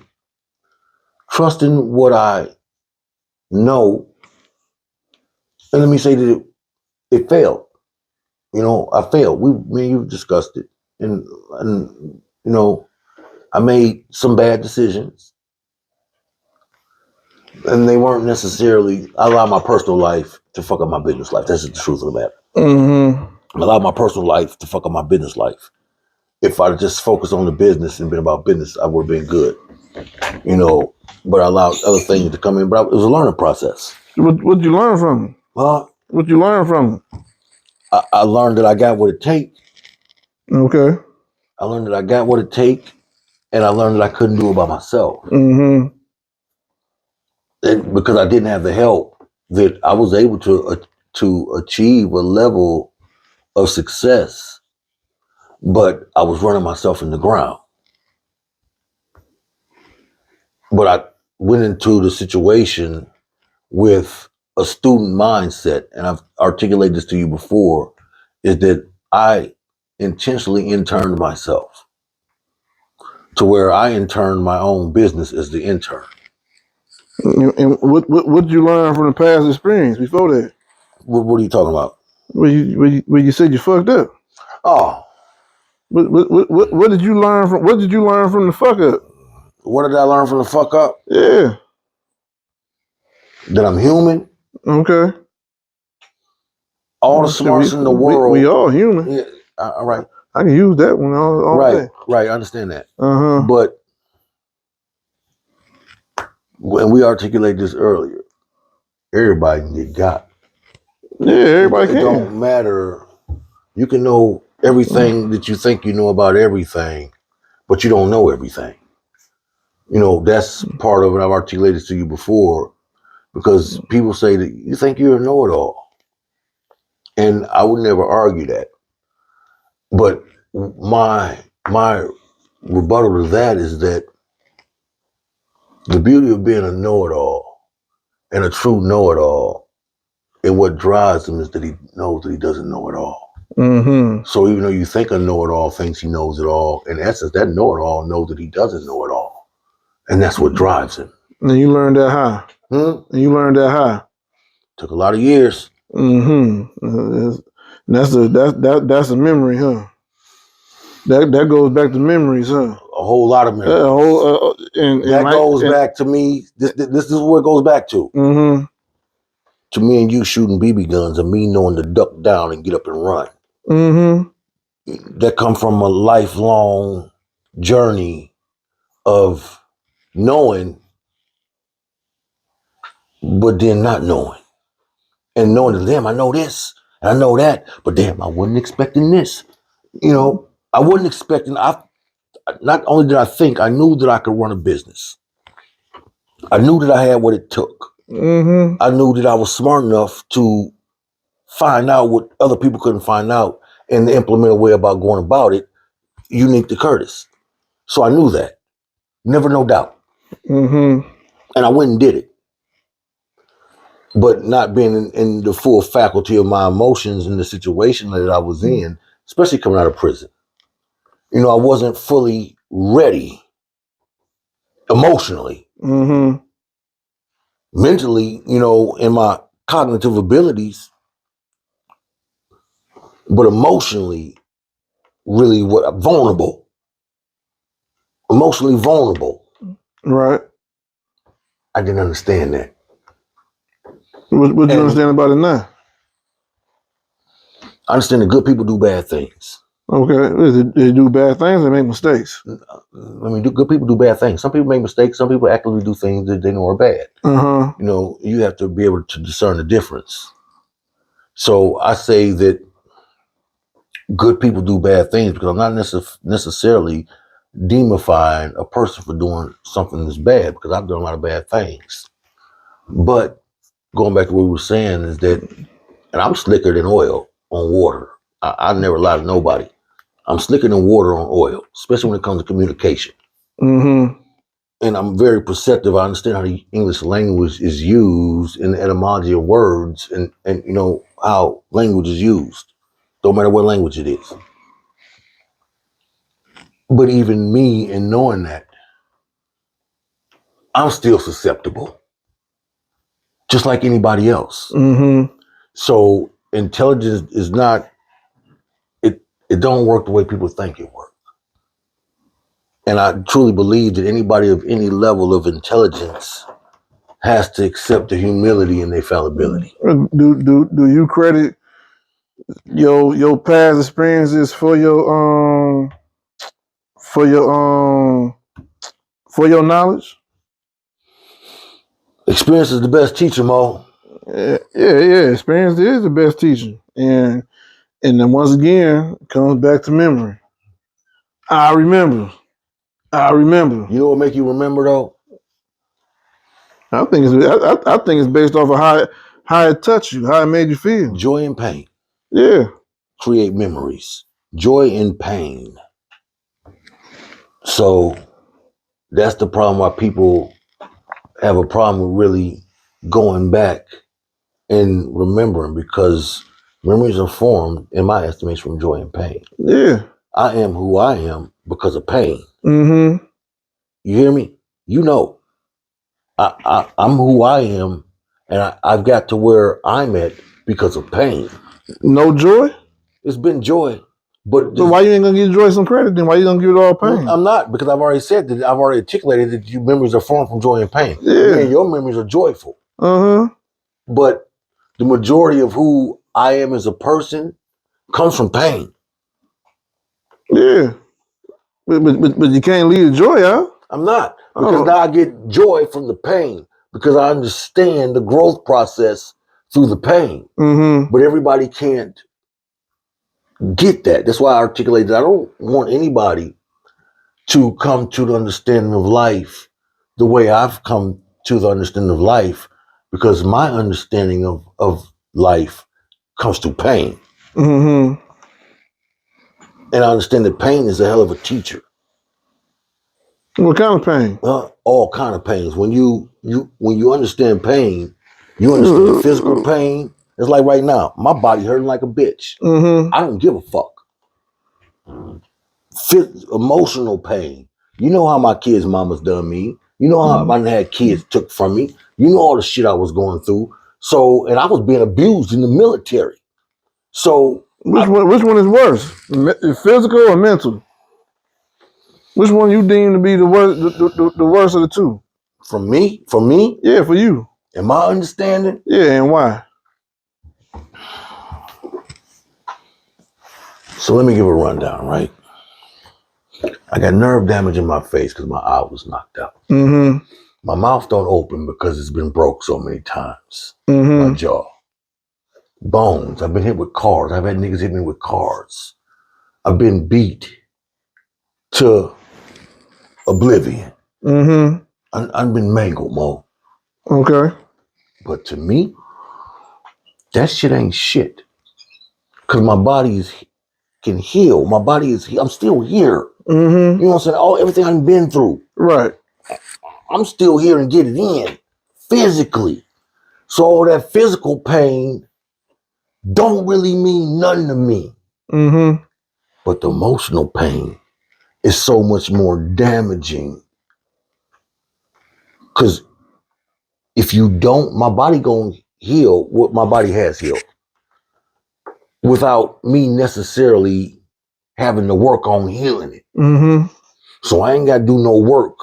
You know, I didn't have my ass up. I know I'll be all right. physical pain I don't want to go through the physical pain. I ain't asking for it, but I'm cool with it. I'll be all right as long as you don't kill me. You know what I'm saying? I'll heal. I've been through it before too many times. But I understand that the emotional damage is a whole nother, and we'll hide it. We don't want to address it. Sometimes we're not aware of it. So to me, emotional damage is far, far worse than physical. Mm-hmm. No, I agree. No, I agree. I think emotional damage is way cuts way different than physical damage, because physical damage is temporary. Temporary. Emotional damage can last forever. You know what I'm saying? You see that with you see emotional damage people all the time. You see people that have been abused, you know, that's been raped, and will no longer trust no man if you touch her in this way. If you touch her in this way, emotionally I'm damaged because that I associate that with something. You know, I went through that with my daughter, mama. Yeah. My the one that took my daughter, that was her problem. Right. Physical pain. You can get a whooping. It's gonna sting while that belt keep on connecting. But once that belt stop connecting, it's the healing start. Yeah, it's still gonna have a little simmer to it for a minute, and then it's gonna be over with, and then you're gonna be right back to doing the same stupid shit you were doing before. You know what I'm saying? Physical pain is temporary. You get into a car accident. I broke my leg and I need a damn neck brace on, and my leg is sooner heal. My neck could go back to somewhat what it's supposed to be like. Right. Maybe not 100%, but it's gonna my body heal. Not 100% because I had a lot of damage, but I'm good. But if somebody tell you every day, especially somebody that you love the most, that you cherish the most, that you trust the most, that's in charge of your life for the time being, influential in your life. Yeah, or influential in your life, tell you every day you ain't shit. You ain't shit. Ain't no gonna be shit. Ain't gonna never amount to shit. You hear that shit every day. That's damage. And at some point, every time you make the wrong decision to fuck up, and that same person is right there telling you every day, I told you was a fuck up. That's gonna be with you forever, and you not gonna be able to shake that shit. I tell you. And if you do shake it, because you had a shitload of therapy to help you shake it. Just the truth, right? That you're talking about it, right? So, in the second grade, I hit my teacher, right? I blew her shit back. Second grade. We don't know which teacher was that. We don't know. I forget the name. People know. You know what I'm saying? You don't know because you weren't there. You hit a lot of teachers. All right, but we talking about the first time. Oh, you remember the first time? Oh, I remember the first time. I never forget it. Mm-hmm. Because I wasn't wrong, and she shouldn't have did what she did to me. You hit the teacher. What she do to you? She pushed my head into a wall. It was some racist shit. You know, Taylor Tucky. It was some racist shit. And she did some racist shit to me. Because it was just me and Linton, me and Joby, only black kids in the class. And I wasn't talking. I was not talking. I was sitting between two white girls, my homegirls, that were talking. The teacher came in and said it was me. I got a deep ass voice, even if it was a kid. Bitch, you ain't heard me talking. You still remember that? Huh? Yes, because it's traumatizing. Memory. So she took me out the class, and she was trying to force me. And I'm telling her, like, it's not me. And the bitch, and I always been a fighter. And the bitch pushed my head and banged into the wall. I turned around and lit that bitch up. And the principal and everybody else, as a kid, I don't give a fuck. You got to whoop my ass. I'm about to give it to you. Mm-hmm. That's the way my daddy raised me. I'm gonna stand on mine. I was right, and I'm gonna live or die on this. Mm-hmm. Told my daddy the truth. I said, look, Pop, I didn't do what they said I did. I hit her. Mm-hmm. But from that point on, I had a bad label. So, and Brian Tile told me this. He ended up becoming the superintendent of Taylor School District. But me and Brian Tile was real cool because they ended up blopping me around through the school district. And this man tells me, But I would hear people say it to me because there was a lot of racist shit that was going on. They always told me that I would end up in prison or dead. Mm-hmm. And nobody ever thought that I would graduate high school. Mm-hmm. That's what I was told. Yeah. I was going through psychiatric classes and therapy. Y'all didn't know. You know what I'm saying? I was being, and to always hear that. You know, man, that man told me they made a bet. I'm at the board office. This from second, third grade. Now I'm damn near grown at the board office. And I'm working with a man who saw that I wasn't what everybody said I was. And now he the superintendent of the board office. And I'm working there. And this man talking to me and telling me, like, Curtis, man, didn't nobody think. You know, the school just didn't think. But it always fucked with me. Mm-hmm. So I understand how what people say about you. Yes, I mean, sometimes, you know, what people say about you, you know. I did end up in prison, though. Sometimes what people say about you can either make you or break you sometimes. I mean, I know the whole saying, sticks and stones may break my bones, but words do matter. I ain't gonna lie, words do matter. Because I remember, I had a lot of good people who gave me good words, though, too, Mo. I'm not saying like that. I remember, I think it was probably like 2000, 2001, maybe 2002. I remember I got, I was with my sister. You're supposed to toast that. You wasn't supposed to just. My bad. That's Uncle Nears. I'm sorry, Mo. I need it sometimes. That's Uncle Nears. Uncle Nears is the man that came up with the ingredient for Jack Daniels. For Jack Daniels, right. It was a black man and shit. So when I tell you this is like Jack Daniels, all right. And, that's good. And so I remember I was me and my sister, then boyfriend. We had took her to work. She worked in Inkster at a candy shop. And at the time I was living in Belleville. Angel was living in Belleville with her then boyfriend. That's when we was grown? Yeah. Where the fuck was I at? Shit, I don't know. So my auntie lived in Inkster, and so we waited for my sister to get off work. So she gets off work. She decides she wants to go to Fairlane, get her an outfit. It was, I remember the outfit. It was a burgundy Levi outfit and whatever shirt or whatever. Levi right here, baby. That's that classic. Yeah, it was burgundy. Yeah. And I'm like, God damn, we want to drive. And at this time, I had alcohol in the car. I had pop in the car as a chaser. I had marijuana paraphernalia in the car. You know, we had went to the station. Me and her boyfriend, her then boyfriend, went to the station. Yeah, we had went to the station, bought some like weed pipe and shit like that. Over my auntie's house, we smoking weed. This is back in my backsliding years.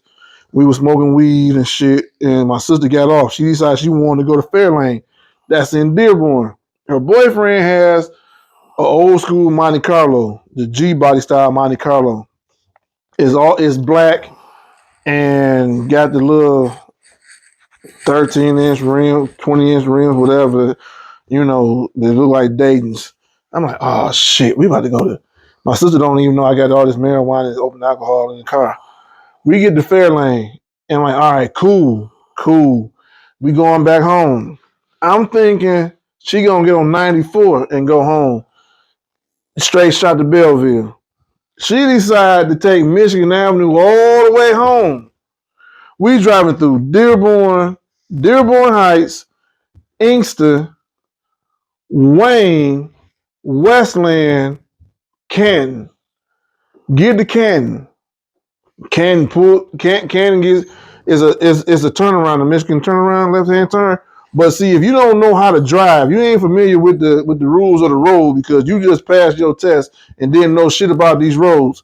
When you get in the lane and that white line is solid, you cannot cross over that lane. That you can literally get pulled over for illegal lane change if that white line is solid and you change over. And Angel was in the inside lane, then she went to the outside, but it was solid. Motherfucking Cannon pulled us over. First thing they said was, you got anything in the car you shouldn't have, any marijuana, anything like I'm like, no. He's like, look, I'm gonna ask you one more time. Yeah, we got the dogs. do you have anything in the car you should not have? And I'm like, yeah, I had a 50 ENJ.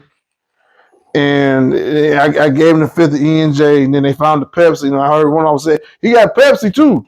And I'm like, well, yeah, motherfucker, shit. I can't drink it straight. I ain't that old yet.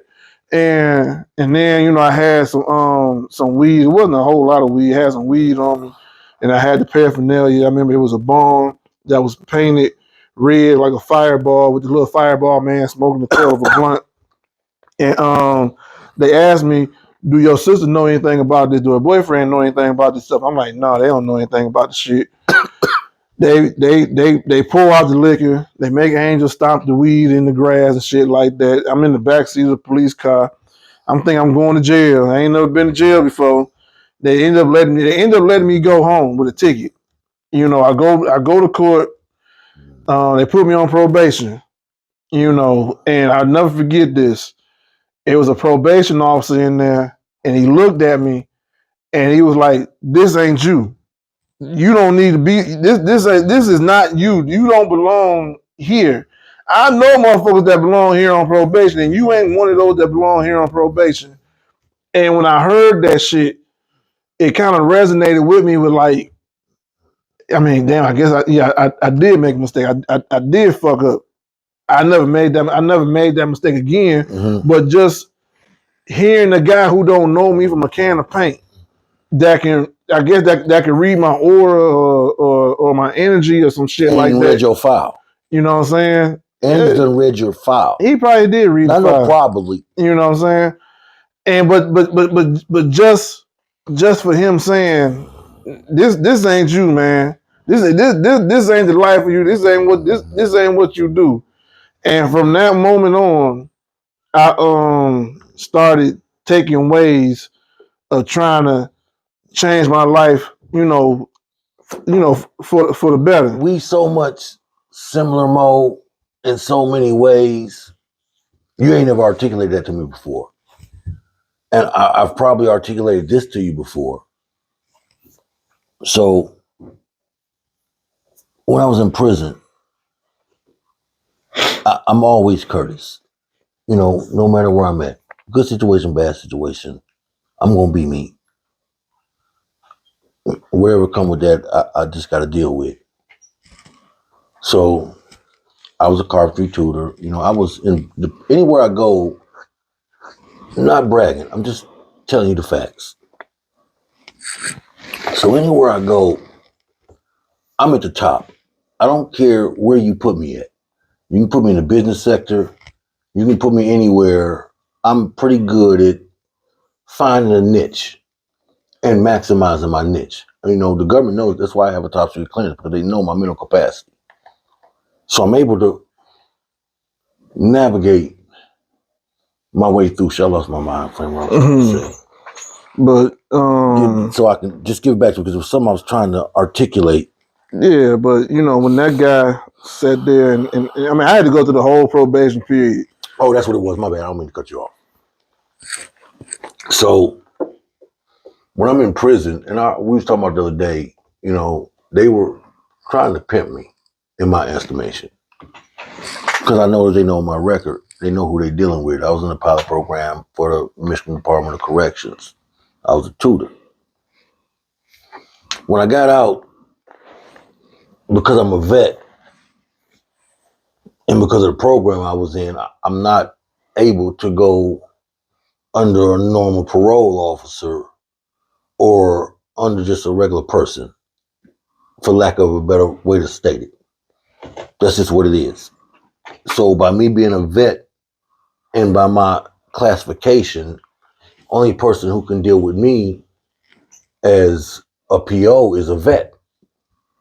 So I had to have a parole officer that was a veteran. So I know most people don't understand how shit work in the penal system. So when you're in the penal system, your parole officer and these people, they go talk to everybody. I understood that because I have a top secret clearance. And I know they wouldn't talk to everybody and how the conversations that they have in order for me to get my clearance. So I understand how it works. So this man was going and conversating with people. My mama, different people. And my mama had told him something, that Curtis is not going to come home and do this, this, and that. This is who Curtis is. You know, it's my mama telling him. She don't always agree with me. We don't usually generally agree. But she's telling this man something. And everybody just think that people just talking. So through the prison time, mind you, I'm getting interviews from jobs out in the world, making more money than all of you motherfuckers. Not me, but this is the truth. I had a guaranteed job coming out of prison. Housing, money, everything. I passed up on it. Trusted me. When I got to really, I had met my parole officer. I understood the situation I was in, you know, and what was transpiring. And so we had been communicating. And I'm just me. You know, I'm just telling motherfuckers, this is me. If you don't like it, I don't give a fuck. I do, but I don't.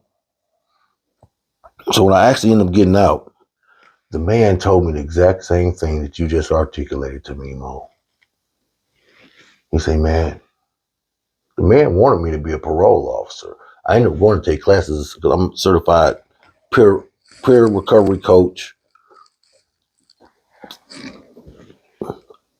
I'm a recovery coach and I'm a peer advocate. I'm certified. So I ended up really going into that. You know, came out, you know, I came right out of prison. I went to go doing that shit. But he was telling me, say, look, man, because he was retiring and we got real close.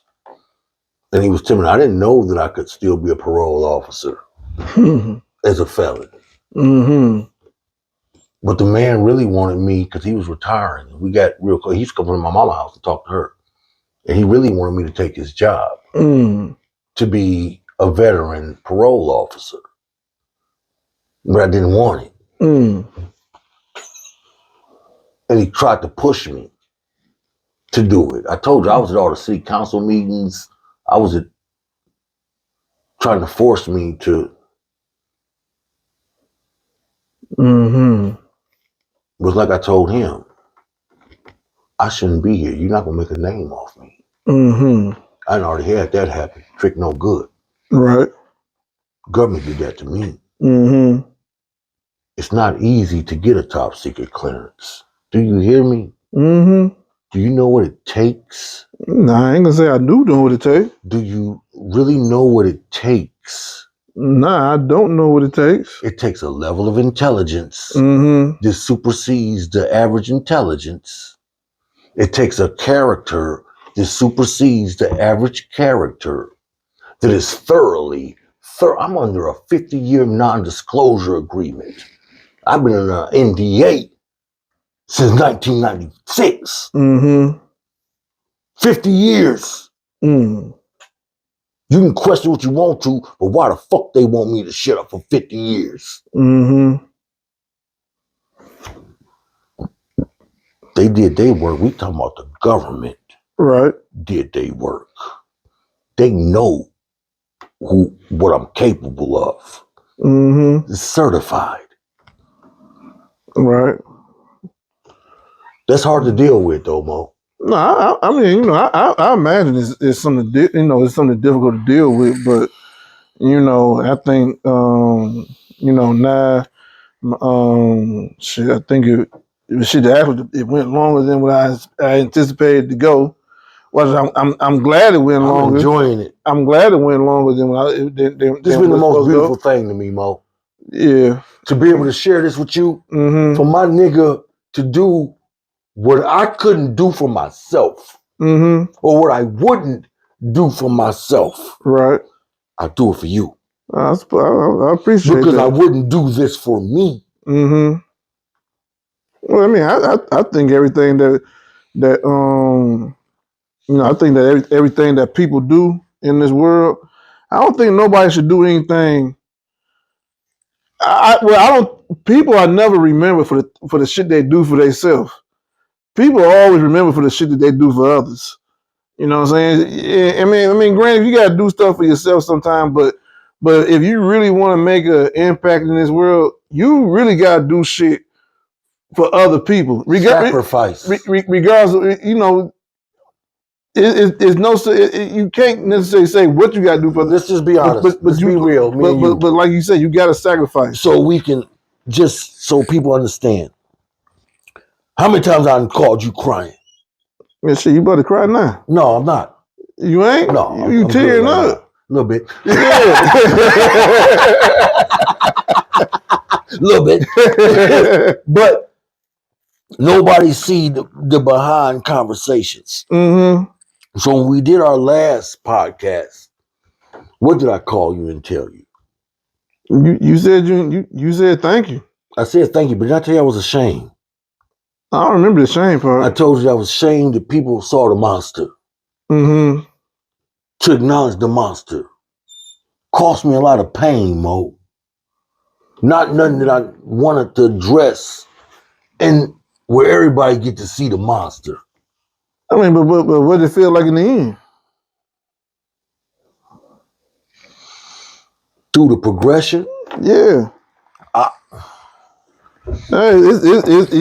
It wasn't out there before. It's out there now, and you say it, and then you say thank you.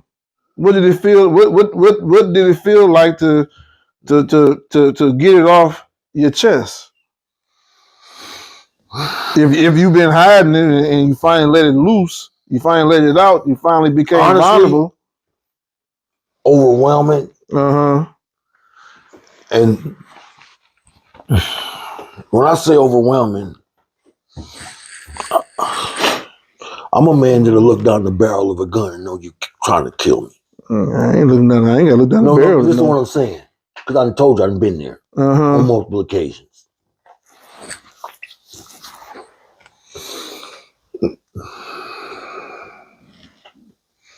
Nothing more. The fear. Because I'm not going to go beat all y'all up. I can't fight all y'all. Mm-hmm. You know, to expose myself and to be able to watch it so everybody else can see. Mm-hmm. You know,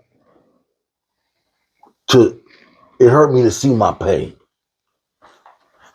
It hurt me to be like, damn, Kirk, you've been through all that. You just, you know, memories. Mm-hmm. Like, you know. Yeah. And to see the pain. It hurt me to see my own pain. Mm-hmm. Even though I live it and it don't affect me that way. Right. But for me to see it, ain't no question. I know that what I'm saying. But to see it. Mm-hmm. I empathize and sympathize with everybody. I never really empathize and sympathize with myself. How did I feel to sympathize and empathize for yourself?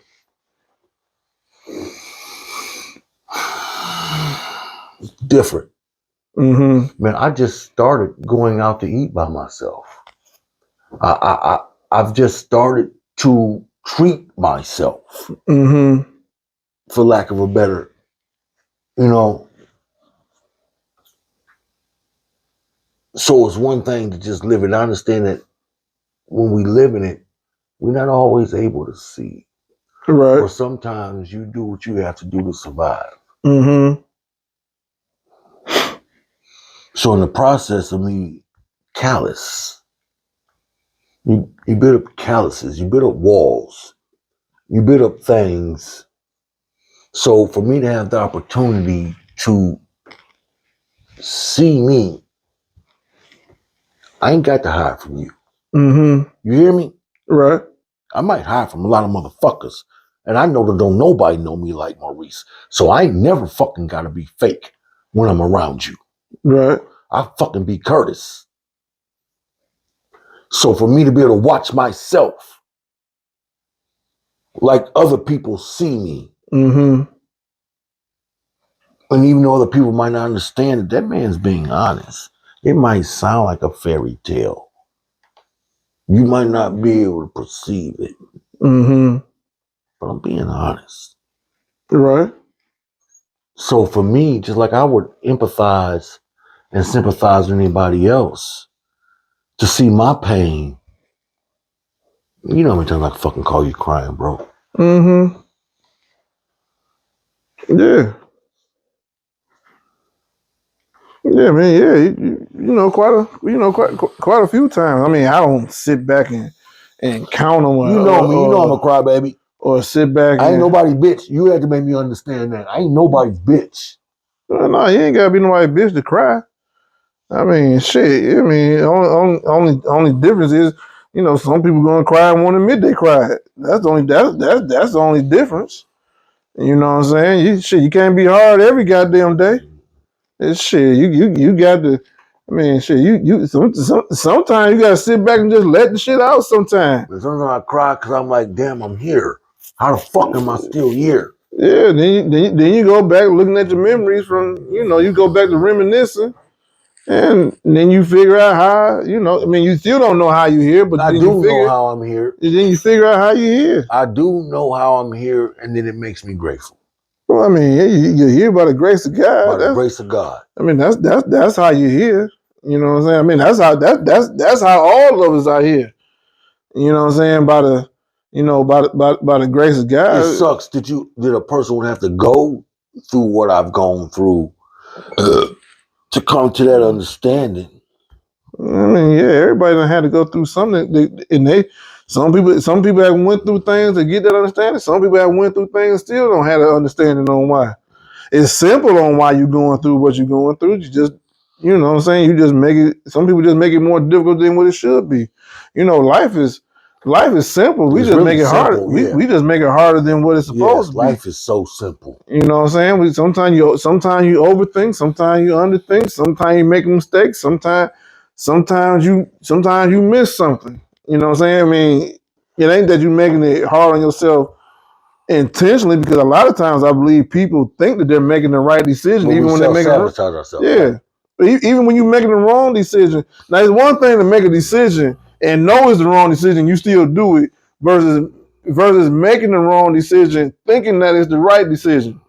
You know what I'm saying? Even if you made the same decision, the same wrong decision 5 times, and you keep thinking that it's the right decision, even though that's the definition of insanity, in a way, you're still doing it from a good place. You just ain't learned from the last time you did this shit. I had to learn that about myself, right? So I had to. So I ramble off all these accolades, right? So I ramble off. I got top secret. So I ramble all that shit off, right? And it's actual and factual, you know. But then when I had to sit back and look at it, I had to say, so what did you do? What happened? So I forget what the psychological term for it is. Sometimes, I just put it in layman terms, sometimes we're too smart for our own good. We think we're smarter than what we are. And in pushing that envelope, you can cause yourself a lot of failure, cocky, arrogant, because I'm cocky than a bitch, and I'm arrogant than a bitch. And I know that it's cost me in a lot of situations, but I have to be humble enough to evaluate what I've done and what has transpired to come to that conclusion. Right. But it's a introspective thing. And it's going to what we're talking about, memories, and to pay attention to what's transpired. Mm-hmm. You know, we can look at one thing and say, oh man, they did this and they did that, and Well, what the fuck did you do? Right. You might have thought you was right. And you might have had right motives in your initial intentions. But the way you went about what you did, or how you allowed yourself to succumb to your situation, dictates that you're not right. And then with that being said, do you think that your memories can also hinder you? And I'm only saying that because I want to say this piece, and I'm probably gonna get up out of here in a minute. I only want to say that because you had not too long ago, I think it was back in October or whatever it was, Big Meech got out of prison. And everybody remember who Big Meech was. He was the guy that had the billboards, BMF, the world is yours, and things like that. He was the guy with him and his, and supplied the country with all type of dope that had dope going in every damn making money hand over fist. And because he thought he did his time without snitching on nobody, that life was gonna repeat itself for him. But it backfired on him because he had Rick Ross going. I don't know. I don't know nothing about these damn beefs, but he had Rick Ross promoting them. You had 50 Cent doing the BMF movies and shit like that. I guess 50 Cent and Rick Ross got some type of beef going on with each other because 50 Cent got beef with every damn body. And now 50 Cent done fired Lil Meech, done told Big Meech, I ain't doing shit else for you. You fuck around and go with Rick Ross. And I want to say that because Big Meech, we talking about memories. Big Meech, from what it said, I'm not 100% sure, but from what was so-called promised to him and what was done for him while he was in prison, that he thought that he was going to get out of prison and still had a lifestyle that he had when he went in because of his memories. I remember when. I mean, I can just imagine. I'm not saying for sure, but as far as being who he is, man, I got clout all over these streets. They know what I was with. They know who I am. They know what I did. How can you? I got two things I want to know. One of them is kind of abstract, and one of them is directly addressing what you're saying. So it goes back to what you were saying earlier, and you touched on it, that the definition of insanity is doing the same thing and expecting different results. Yeah. So if you think that you're going to come out of prison and your life is going to be the same, that means you're going to be doing the same thing. Fucking that simple. It's just that simple.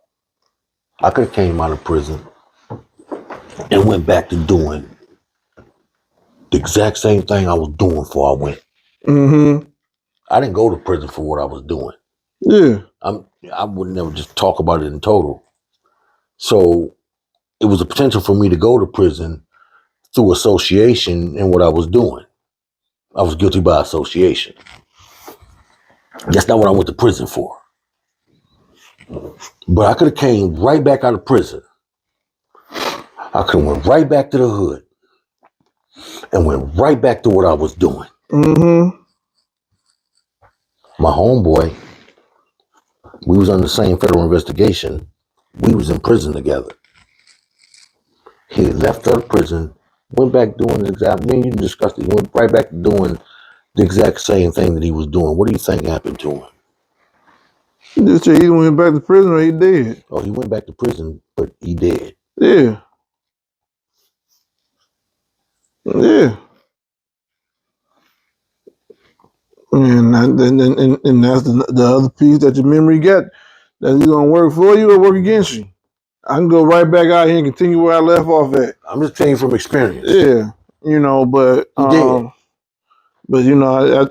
like I said earlier, the podcast went longer than what I expected, but I'm happy that it did. You know what I'm saying? Took a turn. Yeah, it did take a turn, but it took. If you ask me, it took a turn for the better. If you ask me, you know what I'm saying? Because this part here, I didn't see it coming, but it came. And sometimes you gotta ride that wave. You know what I'm saying? And and if you ask me, I think that was a good wave to ride. I wish it could have lasted a little longer, but it's getting late as hell. Well, it's almost 2 o'clock in the morning. What time is it? Almost 3 o'clock. Yeah. Almost 3 o'clock in the morning. And I think it went. It went better than anticipated, if you ask me. And this is just gonna be another episode of Off the Clock that was supposed to be in What's the Deal with Deal, but shit, you got a little bit of everybody got a little bit of both. So I just hope that I just want everybody to make a comment, subscribe, like, if there's any other conversations, any other podcast that you would like, for me, Kurt to do. Put some comments out there. Let us know what other topics you would like for us to touch on. If you like what we touched on, put some comments in, Even if in you there. don't like it. Yeah, even if you don't like it, put a comment. Like it. You know what I'm saying? I might delete the motherfucker, but no, I'm just playing. I ain't gonna delete it. But shit, man, just give me honest opinions on everything. This nigga not sensitive. I just told you, this nigga was hiding in the woods getting ate by mosquitoes. But thanks everybody for tuning in to another episode of Off the Clock with Mo.